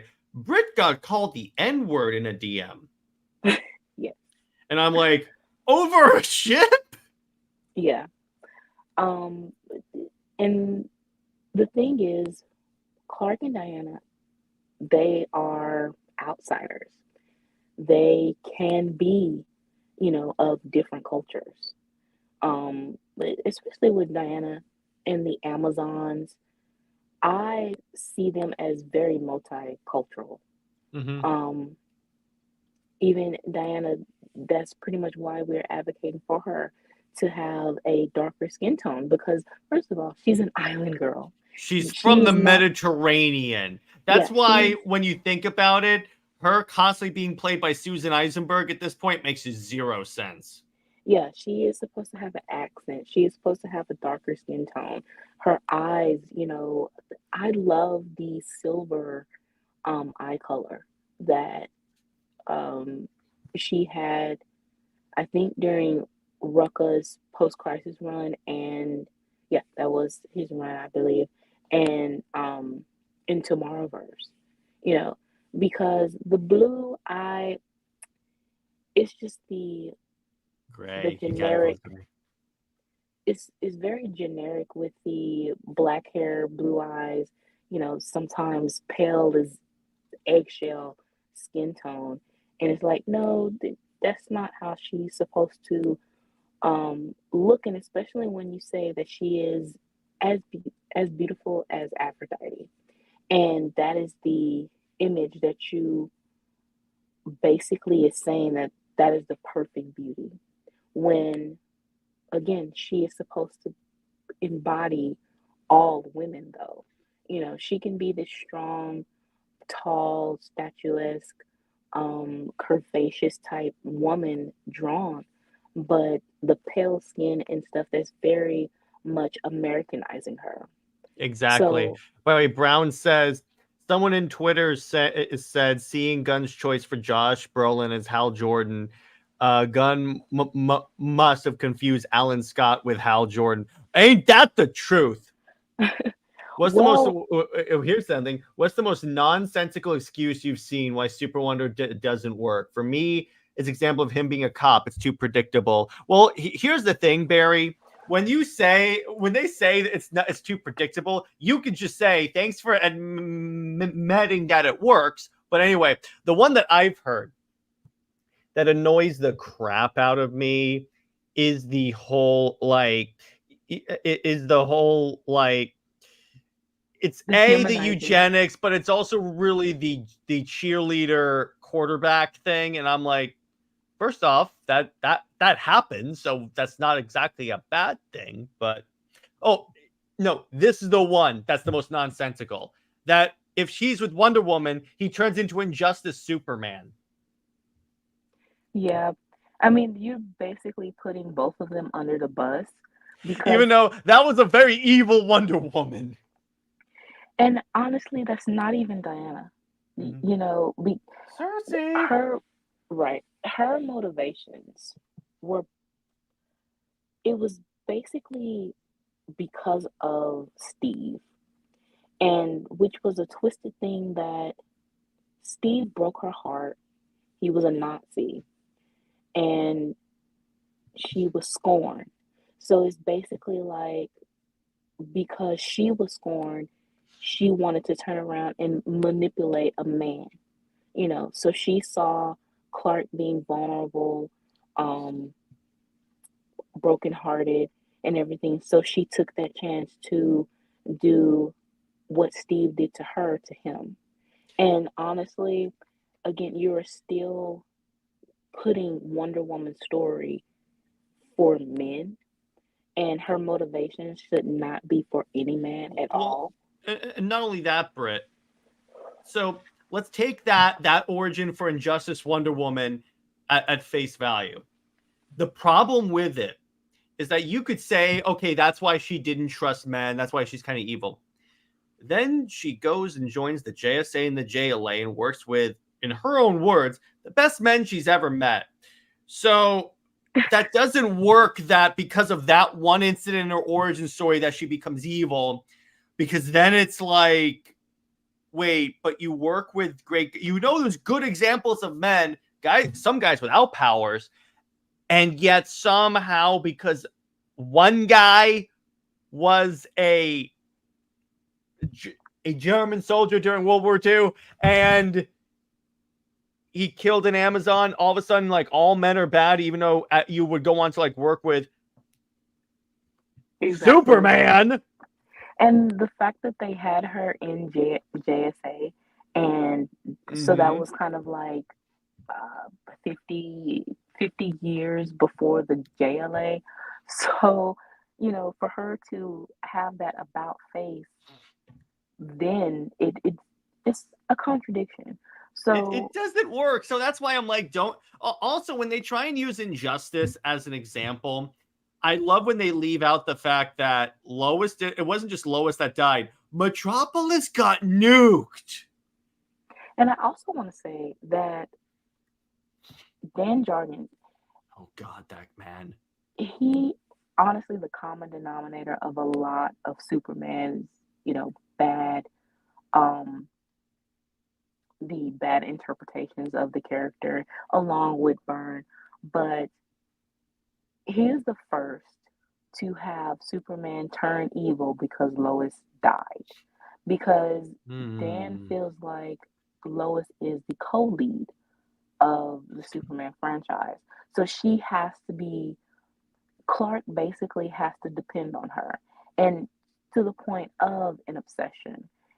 And any He did that other, so much. He did so much. He had Superman die to get away from Lois. and any other female character is basically going to be crapped on by Jurgens, you know, whether to keep her away from Clark or just because he doesn't like that certain character, but he wants to give Lois like the red carpet. So Diana, of course, has been a victim of that. Um, but another thing, like you said, the eugenics thing. Okay, so there's 11 million other super couples within comics. That have So children. Scott and frickin' Barda. the Incredibles, if Mm-hmm. we, so is that eugenics? You know, how So, is here's the other thing. It's very problematic to say two characters can't be together because they're different from us. yeah, That's legit racism right there. exactly. Oh, by And the to way, Barry brings up a good point. Injustice is strongly debunked as what would happen by Action Comics 719. But Barry, don't tell these people that because that would require them actually reading comics. Like, look, see, here's a comic. Look, when you read it, you actually learn about the character. Wow, isn't that an interesting concept, Britt? right. Um, you also have the absurdity that Clark and Diana lose their humanity. Like they are or they are gods that um look Maxibat. or look from look at the world above.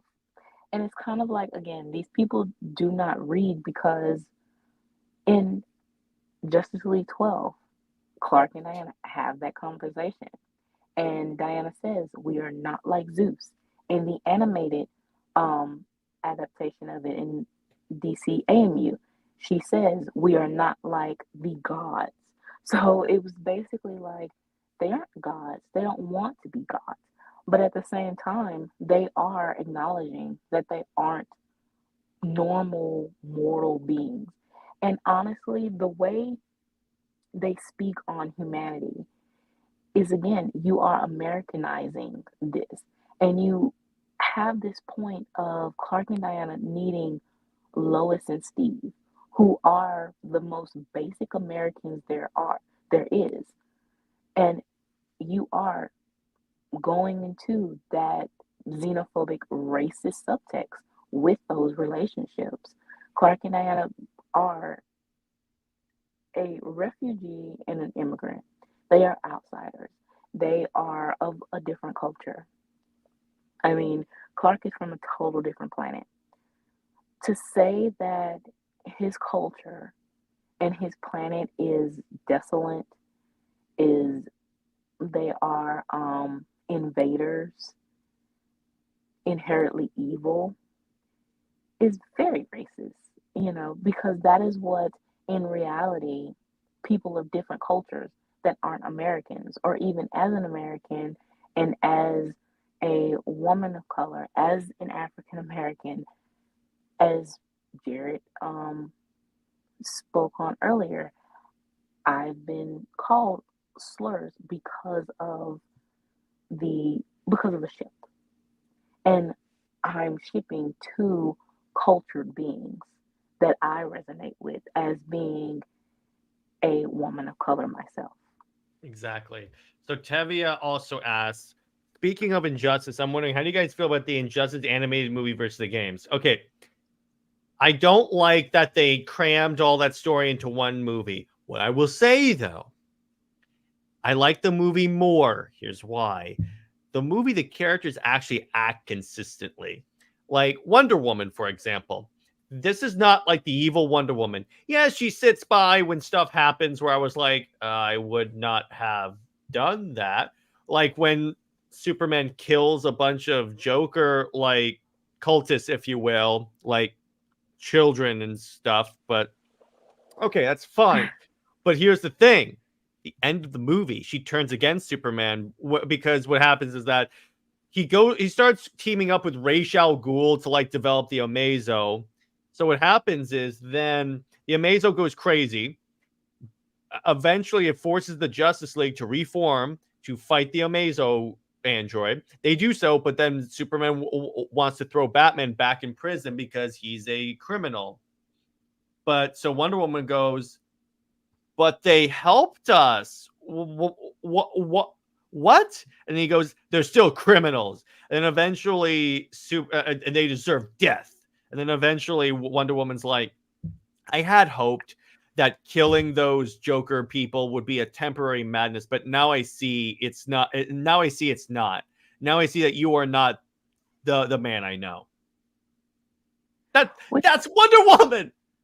Yeah, she turned into herself at the end, which was, I mean, a speck of goodness within the movie. Um, but overall, all of it is crap to me. I mean, And whether it's Tevia asks, and for Injustice 3, would you redeem him? I would kill Injustice Superman at the end of the movie. Have him sacrifice himself to like save the Earth, so that way he's still like deep down Superman. But no, he dies. honestly, I hope Injustice 3 does not happen because No, please, Britt. because the way it has damaged Clark and Diana as characters, True. where you have people think that Diana is this warrior woman, goddess, manipulator. Well, Jeff Johns writing that line in Justice League, when I deal with them, I deal with them. That didn't help. That too, and what he did that for was this is the thing. You have to understand that Clark and Diana's conflicts are not so much of with each other in that aspect. They understand each other's methods. Diana may push Clark she doesn't push him to kill or anything like that, but they will go back and forth of sacrifices that need to be made. And also just her point of view of their their way of living and their identities.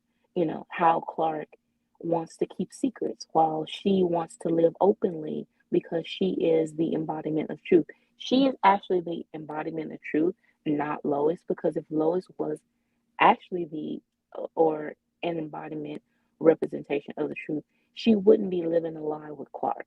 Well, also, she wouldn't have profited from knowing Superman and then writing a bunch of articles on Superman.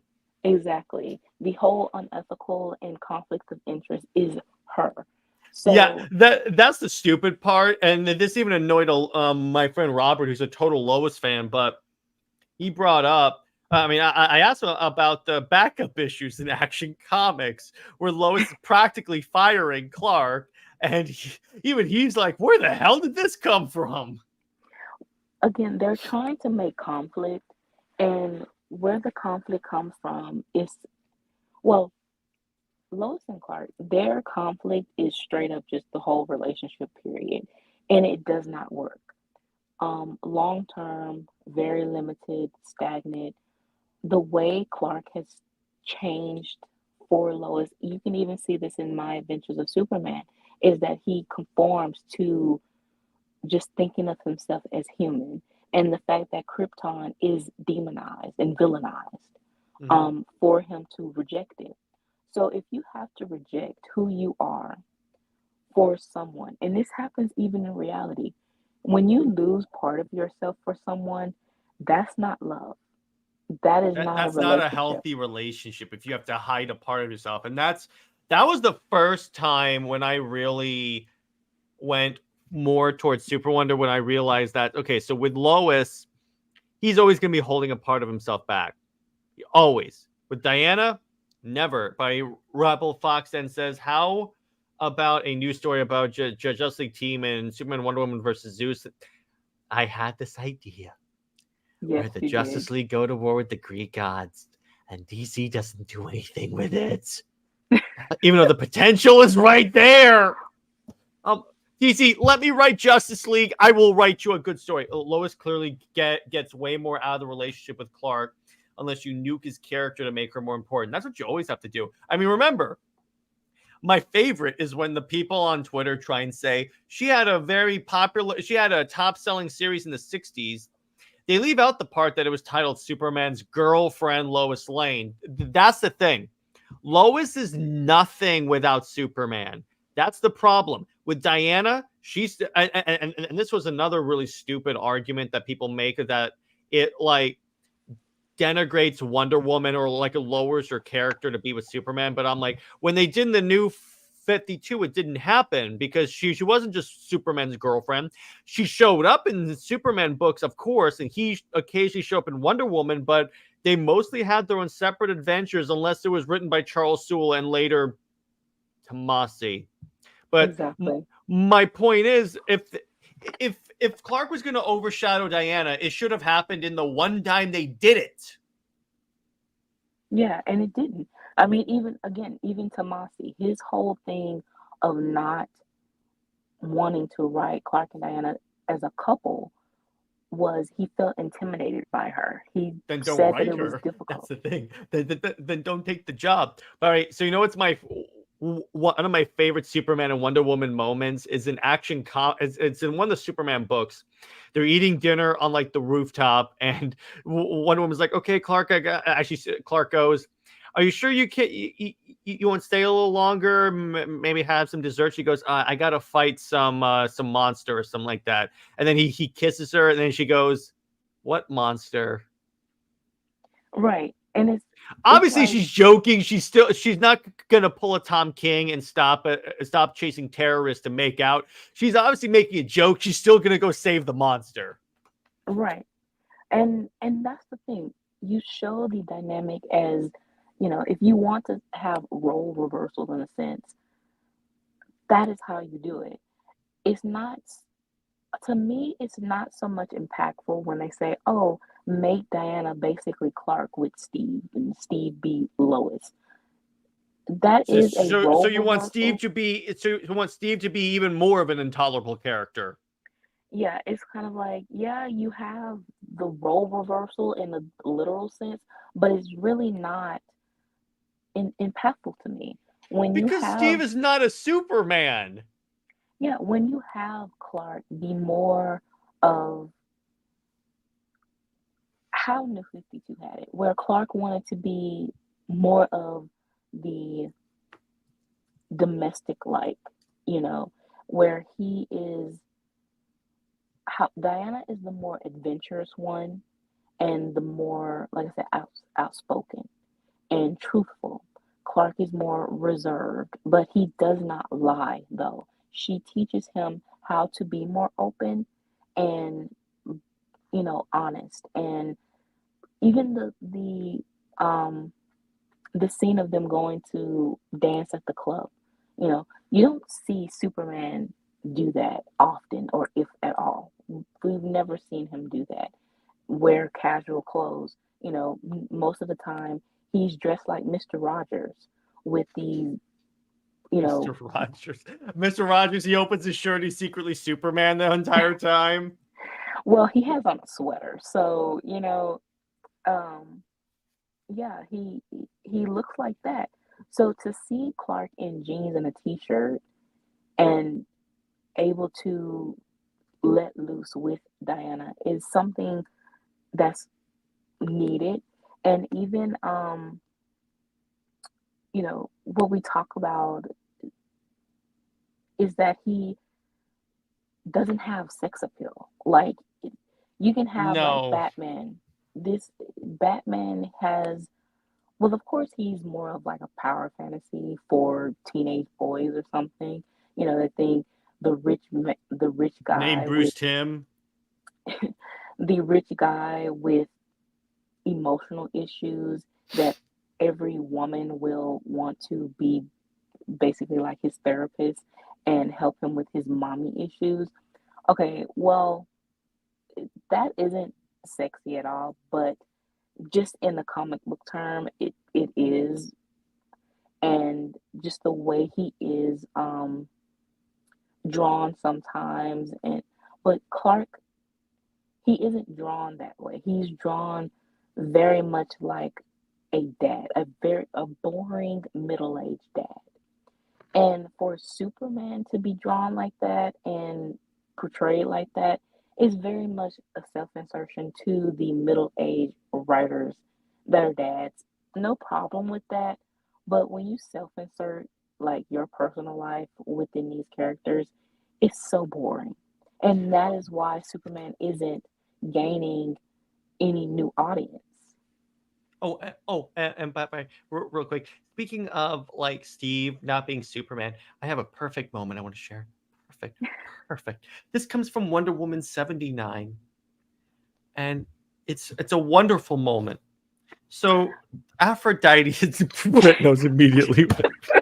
So Aphrodite has just died, and there's love is seemingly leaving the world. So Steve, like the hopeless a-hole he is, makes it all about him, saying stuff like a Steve, you're leaving, you can't. It's not just since Aphrodite.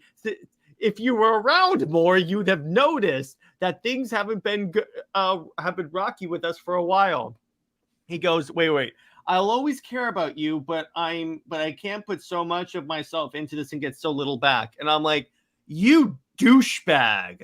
She's Wonder Woman, dude. You knew this going into the relationship. And Britt, here's the part that really grinds my gears. In Rebirth, he's a Navy SEAL. If anyone knows or should know about being away from home because you're fighting for people's freedom or lives, it should be that guy. But no, Steve somehow has to make it all about him. In many ways, he would work great with Lois. The thing is, they are going back to pre-crisis, when they wanted Diana to basically reverted to Diana chasing after Steve and her wanting to be like the Wonder Wife to him. But that was the thing with the Rebirth, is Diana being guilt tripped by Steve of because she was with Clark. It felt like he was like, "Oh, you with Superman because of the powers." So Or, Greg Rucka, or it's like even in the Wonder Woman Bloodlines movie when Wonder Woman goes, how come how come we never went flying? And the Steve goes, you were always flying with Superman. yeah, that line, it just seems so uh, You wonder why it that movie flopped. right. And the thing is, Diana being used as a mouthpiece and making her character seem so cold-hearted and condescending. Um, and the thing is, with Lois and Clark, Diana and Steve's relationships, it's never about them as a couple. With Rebirth, they went out of their way to make their justify their relationships by putting Clark and Diana's relationship down. The the conversation of how Diana supposedly loves Steve and everything, it was mostly just about, well, my relationship with Clark was so easy, and even though he died and an issue prior, she was not only mourning him but thinking about wanting to get married and have kids. So it was kind of like, this is not the Diana we just read, of course, but Exactly. the fact that their relationship was based on, I got one relationship and he died, but I'm gonna say that we just broke up and the powers thing and I need you. Oh guilt God, trip that me movie. because I was with someone else, or even with Or how Clark and about Lois. I'm going to discover that I've never actually been home, so I'm going to go up in a mental institution. Right. Um, for 10 years, you've been living. You've been walking around in an illusion for 10 years. Yeah, I don't believe that at Deathstroke all. has been to Themyscira. Yeah. Slade Wilson in a fantastic run, New 52.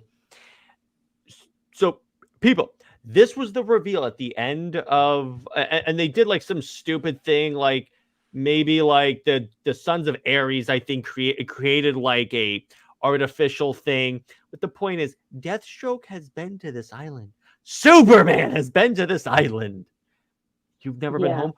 What about Superman or Slade Wilson or Batman's. or Batman, or how about Hesha? Yeah. Right. Where is Hesha? Hesha, You never see her anymore. and the thing is, Hesha, they did a mini series with her, and of course, it did not sell. And they, it was kind of like they was trying to write New 52 Hesha, but at the same time wasn't. It was a very weird transition. Um, I honestly forgot the title. It just really went under the radar. But she was Oh, Grail has been to the island as well. Grail was, yeah, that, I mean, her mother She was is, born on the island. So I'm like, what the hell are you talking? By the way, real quick, I just want to bring up Barry Allen had a question. How do you guys feel if in an adaptation Diana meets Clark and gets to know him before she ever meets him as Superman? That's kind of the way Britt and I write the first meeting, I believe. right. Yeah, pretty much that would be the go-to thing. I mean, Diana meeting him either way, he's honest with her either way.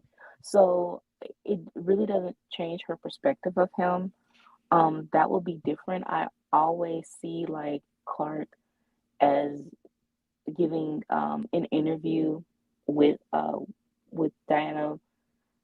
Um, I'll say at the if she's in Boston, you know, the Boston University as or um her work as an ambassador or something like that. That would be very interesting because again, I love the idea of Clark being a global correspondent and Diana working as an ambassador. So putting that together is already an interesting story. Yeah, exactly. And the yeah, so there is that, and the reason why I kind of prefer her meeting him as Clark first, because then it's not like because then you can't say she's falling in love with him because he's Superman. We know she's not, but so that we avoid that whole argument because as far as she knows, he's just a dude, a very humble man. But then when she finds out he has powers, but still a humble Still humble. dude, that's when she really starts to fall in love with him because she's like, because again, look at Wonder Woman's origin. She has been around the Greek gods, who are arguably the most petty individuals ever created in fiction. So when she sees like and she comes from a time where, by her definition and by her like experience, Clark should be Injustice Superman or Homelander, but he is the most gentle soul. That's when she's Right. like, "What? That's why Injustice Wonder Woman doesn't work." Yeah. And also another thing, with Clark and Lois in Rebirth, how they were talking again with going back of how they're justifying their relationship by undermining Clark and Diana, Oh yeah. making making Clark and Diana, you know, with Lois and Steve, very shallow. So Lois That's the says, other funny thing. In their attempt to make Lois this big character, they actually character assassinate Superman and Wonder Woman. yeah. I mean, Diana, she's a mouthpiece to make it seem like Lois is just better at anything, even better than her with being Wonder Woman or something like that.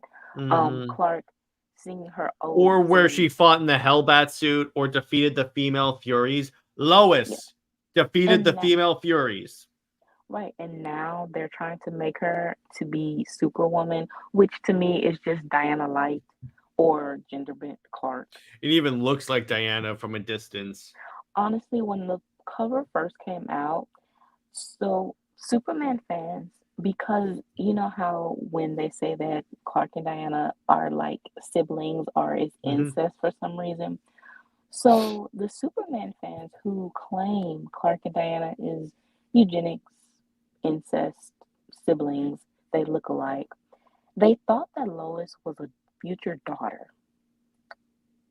So And then when they found out it's not the future daughter, that's actually Lois, they're like, I can't wait to see them bang. And I'm like, well, where was the argument? You literally just told me that that Superman and Wonder Woman are only together so they can have sex.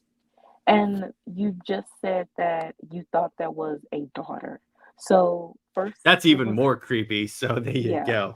But Um and by the way, Atchison, the the Superman editorial tried to wipe it from continuity. It's the Wonder Woman fan base that brought it back in. Referred to Steve Orlando, volume. It is it doesn't have a volume number, but it's called the Four Horse Women. If you pick up that trade, because I picked that up randomly because I'm like, oh, it's a Wonder Woman book, so that's how I got Amazon's Attack. But so obviously, a lot of times it doesn't work out for me. So I'm flipping through this, and I see Superman, and I'm like, well, that's. And then I see it with Diana like that with the kiss, and I'm like, wait, Reborn, and then I remembered, oh yeah, it's DC. No one talks to each other. yeah, it's the only ones that really, were communicating was Jurgens and Rucka. And their Mm-hmm. main thing was to destroy Clark and Diana's relationship romantically and even as friends.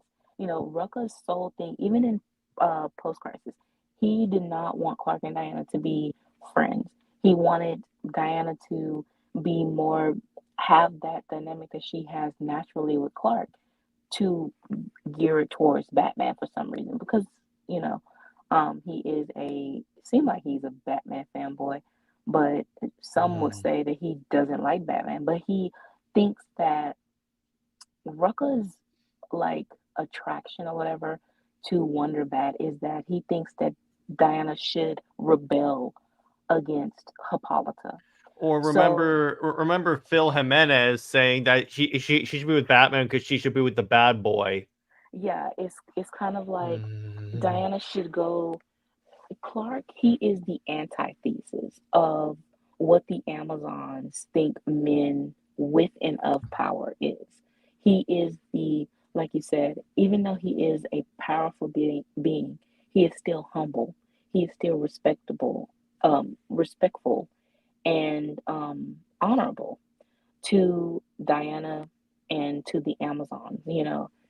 He he cares for her just to be Diana. He doesn't care for her being a princess. He doesn't, anything like that. Even even though Perez had to switch it up a little bit because of how Byrne screwed up the relationship in post crisis, it was still the fact of Clark felt like Diana deserved more. Mm-hmm. That, and he, even as Superman, wouldn't be good enough for her. Even though we know that he is, and he basically wimped out, it's still the fact of he has that much respect for her that he wants her to have more than even him. And by the Um, way, real quick, I also want to bring up here's the other refutation against Wonderbat.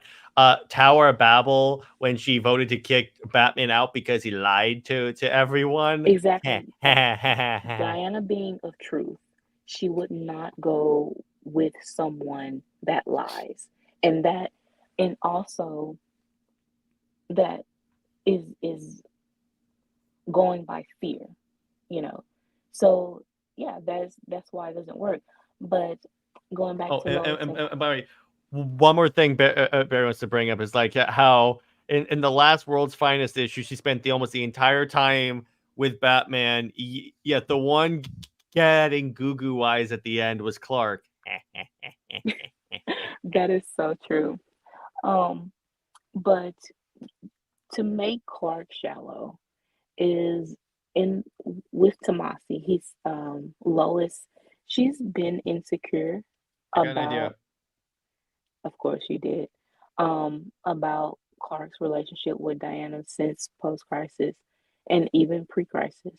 But um, she says something about he could have married Diana.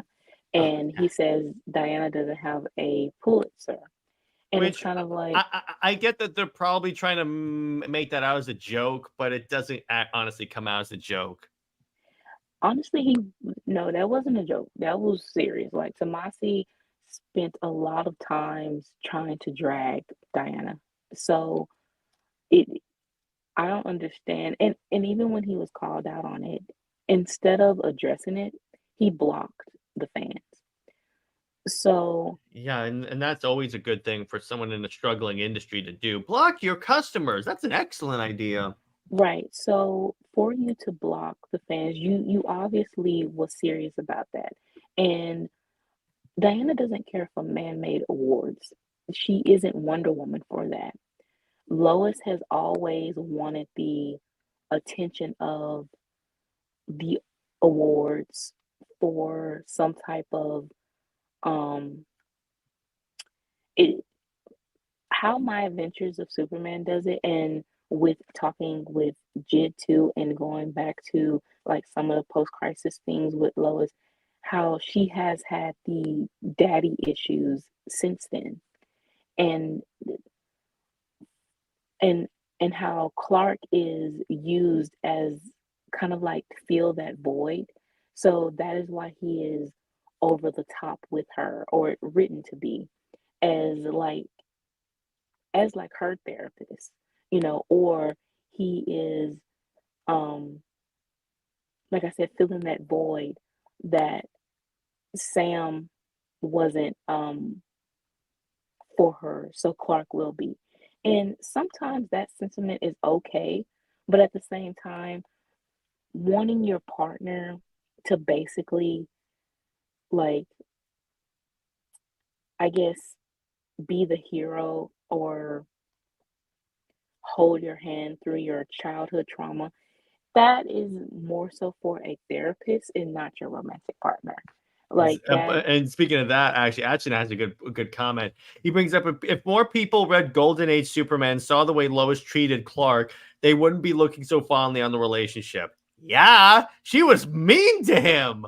well, that is why they ignore a lot, they gloss over, a lot of the stories, whether it's Golden Age, Silver Age, or um, Bronze Age. I would say they changed Lois to be a little bit more tolerable, but then in post crisis, with trying to marry them off, even within that time, Lois was actually,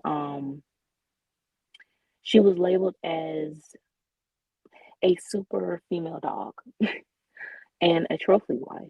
So You're saying super and then B word? yeah, yeah, Ah, I see. Yes. yeah. Oh, by the way, and Barry, it doesn't matter if you show them Justice League action, even though, yes, that works. But the problem with Justice League action, and Britt and I encountered people like this, they think that Superman and Wonder Woman break up in that show. They don't. Yeah, I think in it's 3 episodes that reference the relationship, I believe. And just because the relationship isn't the sole focus, that they think they broke up or something, it's not even that. Um, I don't know. The way fans purposely interpret things, and it just more so like they want to convince themselves of something. And the more you try to convince yourself, and especially in the age of social media, it's like you want everyone else around you to help you, within that. So of course they're going to keep spilling the same things even if it is a straight up lie. And all it takes is a few people to, believe that lie, and then it spreads like wildfire. So with this show and with the research that we do, and actually showing, the facts and everything that we have, is not just talking about it. We actually take the time, and do the research, getting the information and compiling it. Or Jared compiles it into a PowerPoint. How much, um it's not like it's being pulled, out of our backsides. Mm-mm. We are actually showing true facts. And that should be taken more into consideration and more seriously than just a random tweet that can get a certain amount of likes and people mindlessly, take it as facts and then go repeat it like a parrot. You know, Yeah. that that is exactly why this fandom is so divided, because you have people that want to, like I said, be respectful of the source material, honor these characters of their, 85 plus year history, but in, like I said, it's different interpretations of the character. However, there's a difference between having your fan, like the way we write our fan fictions, but we still try to maintain the the source material of the characters as Like, we that's write. why I continued to read your stuff even before I even knew who you were, Britt, because the minute you start bringing characters like Psycho Pirate in there, and I'm like, this chick obviously knows DC, because you're not gonna be like some casual fan faction writer and bring in a character as obscure as like Psycho Pirate or in in Shelter Lord Havoc. So I'm like, whoa. Yeah, I like to, but it's all about the research and understanding the characters. When you do that, you know, that is what gives the story. And it's totally fine if you have your own head canons, if you have, um, you know, uh, even the fan and stuff. But at the same time, you know, some fans take their head canons and try to force it as facts. Hence And the Diana is bi conversation. or just and even the ships, or even with the Chloe's relationship, how Clark has been turned into like this golden retriever. It's so um it I would say My Adventures of Superman is definitely the worst example of that. Oh, yes.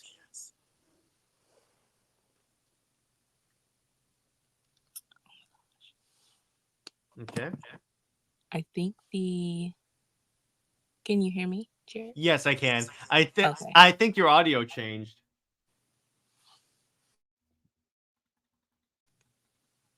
Can you hear me now? Yes, I can hear you. Okay. So Okay. had to change headphones.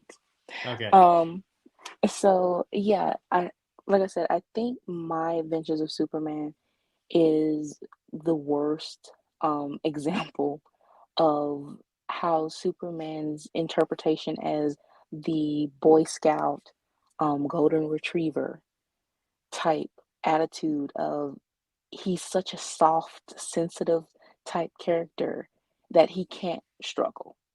And if he has any other type of emotion of rage or something, like New 52 and Golden Age, if he, you know, counter corruption in a sense of being more, it's not even brutal, just being a little bit more, headstrong, or um, a stronger fist, then he's not the character. Or if he does show a little bit of doubt or depression or something, like DCEU Superman is not Superman. So you're taking away the complexity of these characters and their story. Yeah, exactly. Now, I think that's a good place to leave to leave it right now. This was a great, fantastic episode about a official, let's say it's officially unofficial daughter of Superman and Wonder Right. We Woman. can we For can that, definitely call her that, the official, unofficial daughter of which them. And I hope that mhm, one day, miraculously, maybe DC can, have somebody come in smart and say, hey, there's, you know, a whole fan base in Japan of Clark and Diana's daughter from this old 80s anime. Let's bring that in to the Western comics. exactly, and you can't tell me you can't like buy the character or something like that because you know you can. You did that with Shazam. But anyway, if you guys had control of the show, how would you guys implement Diana into the story? I think he means my adventures with Superman. I don't know, Britt. Do you really want to sully Diana by putting her in that show? Definitely not. Definitely not. Okay, so first, with how it is now, definitely not. Diana needs to stay away from the Superman franchise until someone that can respect her and respect their relationship and not have her as a mouthpiece or a step stool to prop up Lois. Other than that, yeah, she needs to stay away from that. If we were in control, Diana would come in as young as she is, as the fish out of water, and basically inspired by Perez, you know. Mhm. Um, but You can even have it where Lois is being her usual female dog self, and then then Diana actually screams at her and says, "You do not talk to Clark that way." Diana would do that, but like I said, the writers now, which was kind of ironic because the showrunner, she actually did say that she wanted Diana, but she wanted her to be best friends with Lois. And so that's why I'm saying, please keep Diana Nope, away. nope, nope. I'm saying nope. That would not work. Do not do Yeah, that. wanting them to be best friends is very much code for Diana is going to be a stepping stool. And I do Or not want that. or the writer could try and do like a really stupid like love triangle with Diana, Lois, and Clark, except this time Lois is the target of the love triangle. That is exactly what they would do. And it's kind of like, no, Hmm. that is not the dynamic. But because they are so Lois obsessed, they would definitely do it. Yeah. Oh, yes, exactly. To make everyone worship Lois. But that's where we're gonna leave it. But Britt, so do you have any fun stories you can tease us with? Okay, so I've finished um a few one shots. It's three that are musically inspired. A few more touches on um those, but those will be out by this week. And I'm trying to nail down the title. Like I said, it's musically inspired, but very. uh, It's a one shot, three one shots, and I've had them for quite a while. So I was able to sort of see them like, oh, this is something that was a quick finish, and I have that. Then we have Shelter, of course, and we have our ever expanding verse of Shelter, and the story that you and I have been teasing throughout the night, that I can't wait for us to be able to share this story, because not only uh, it's my now it's my number one favorite. With the expansion of this verse, and at first I thought that story 3 of this verse was my favorite, but It's it not even was. connected to the shelter verse, though. That's the funny It's part. it's not, but at the same time, it feels like it is to like our own Elseworlds. And this story is just so beautiful of, of the details of how we talk about it. And yes, it is full of cat gif moments. Oh, I'm about to get a bunch of them. Yeah, I know. But yeah, I love this story, and I can't wait for us to actually reveal it in full.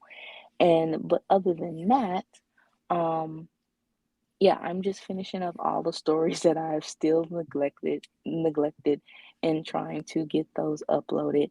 But anytime I do upload and I see that people are still reading, so I'm grateful for that. And also, again, even with the terrible messages, sometimes I get on Instagram, but I do get very loving messages as well. And Me too. those overshadow all of that. And I'm very proud that this fandom is still growing. We have 65,200 plus followers, and is gaining more.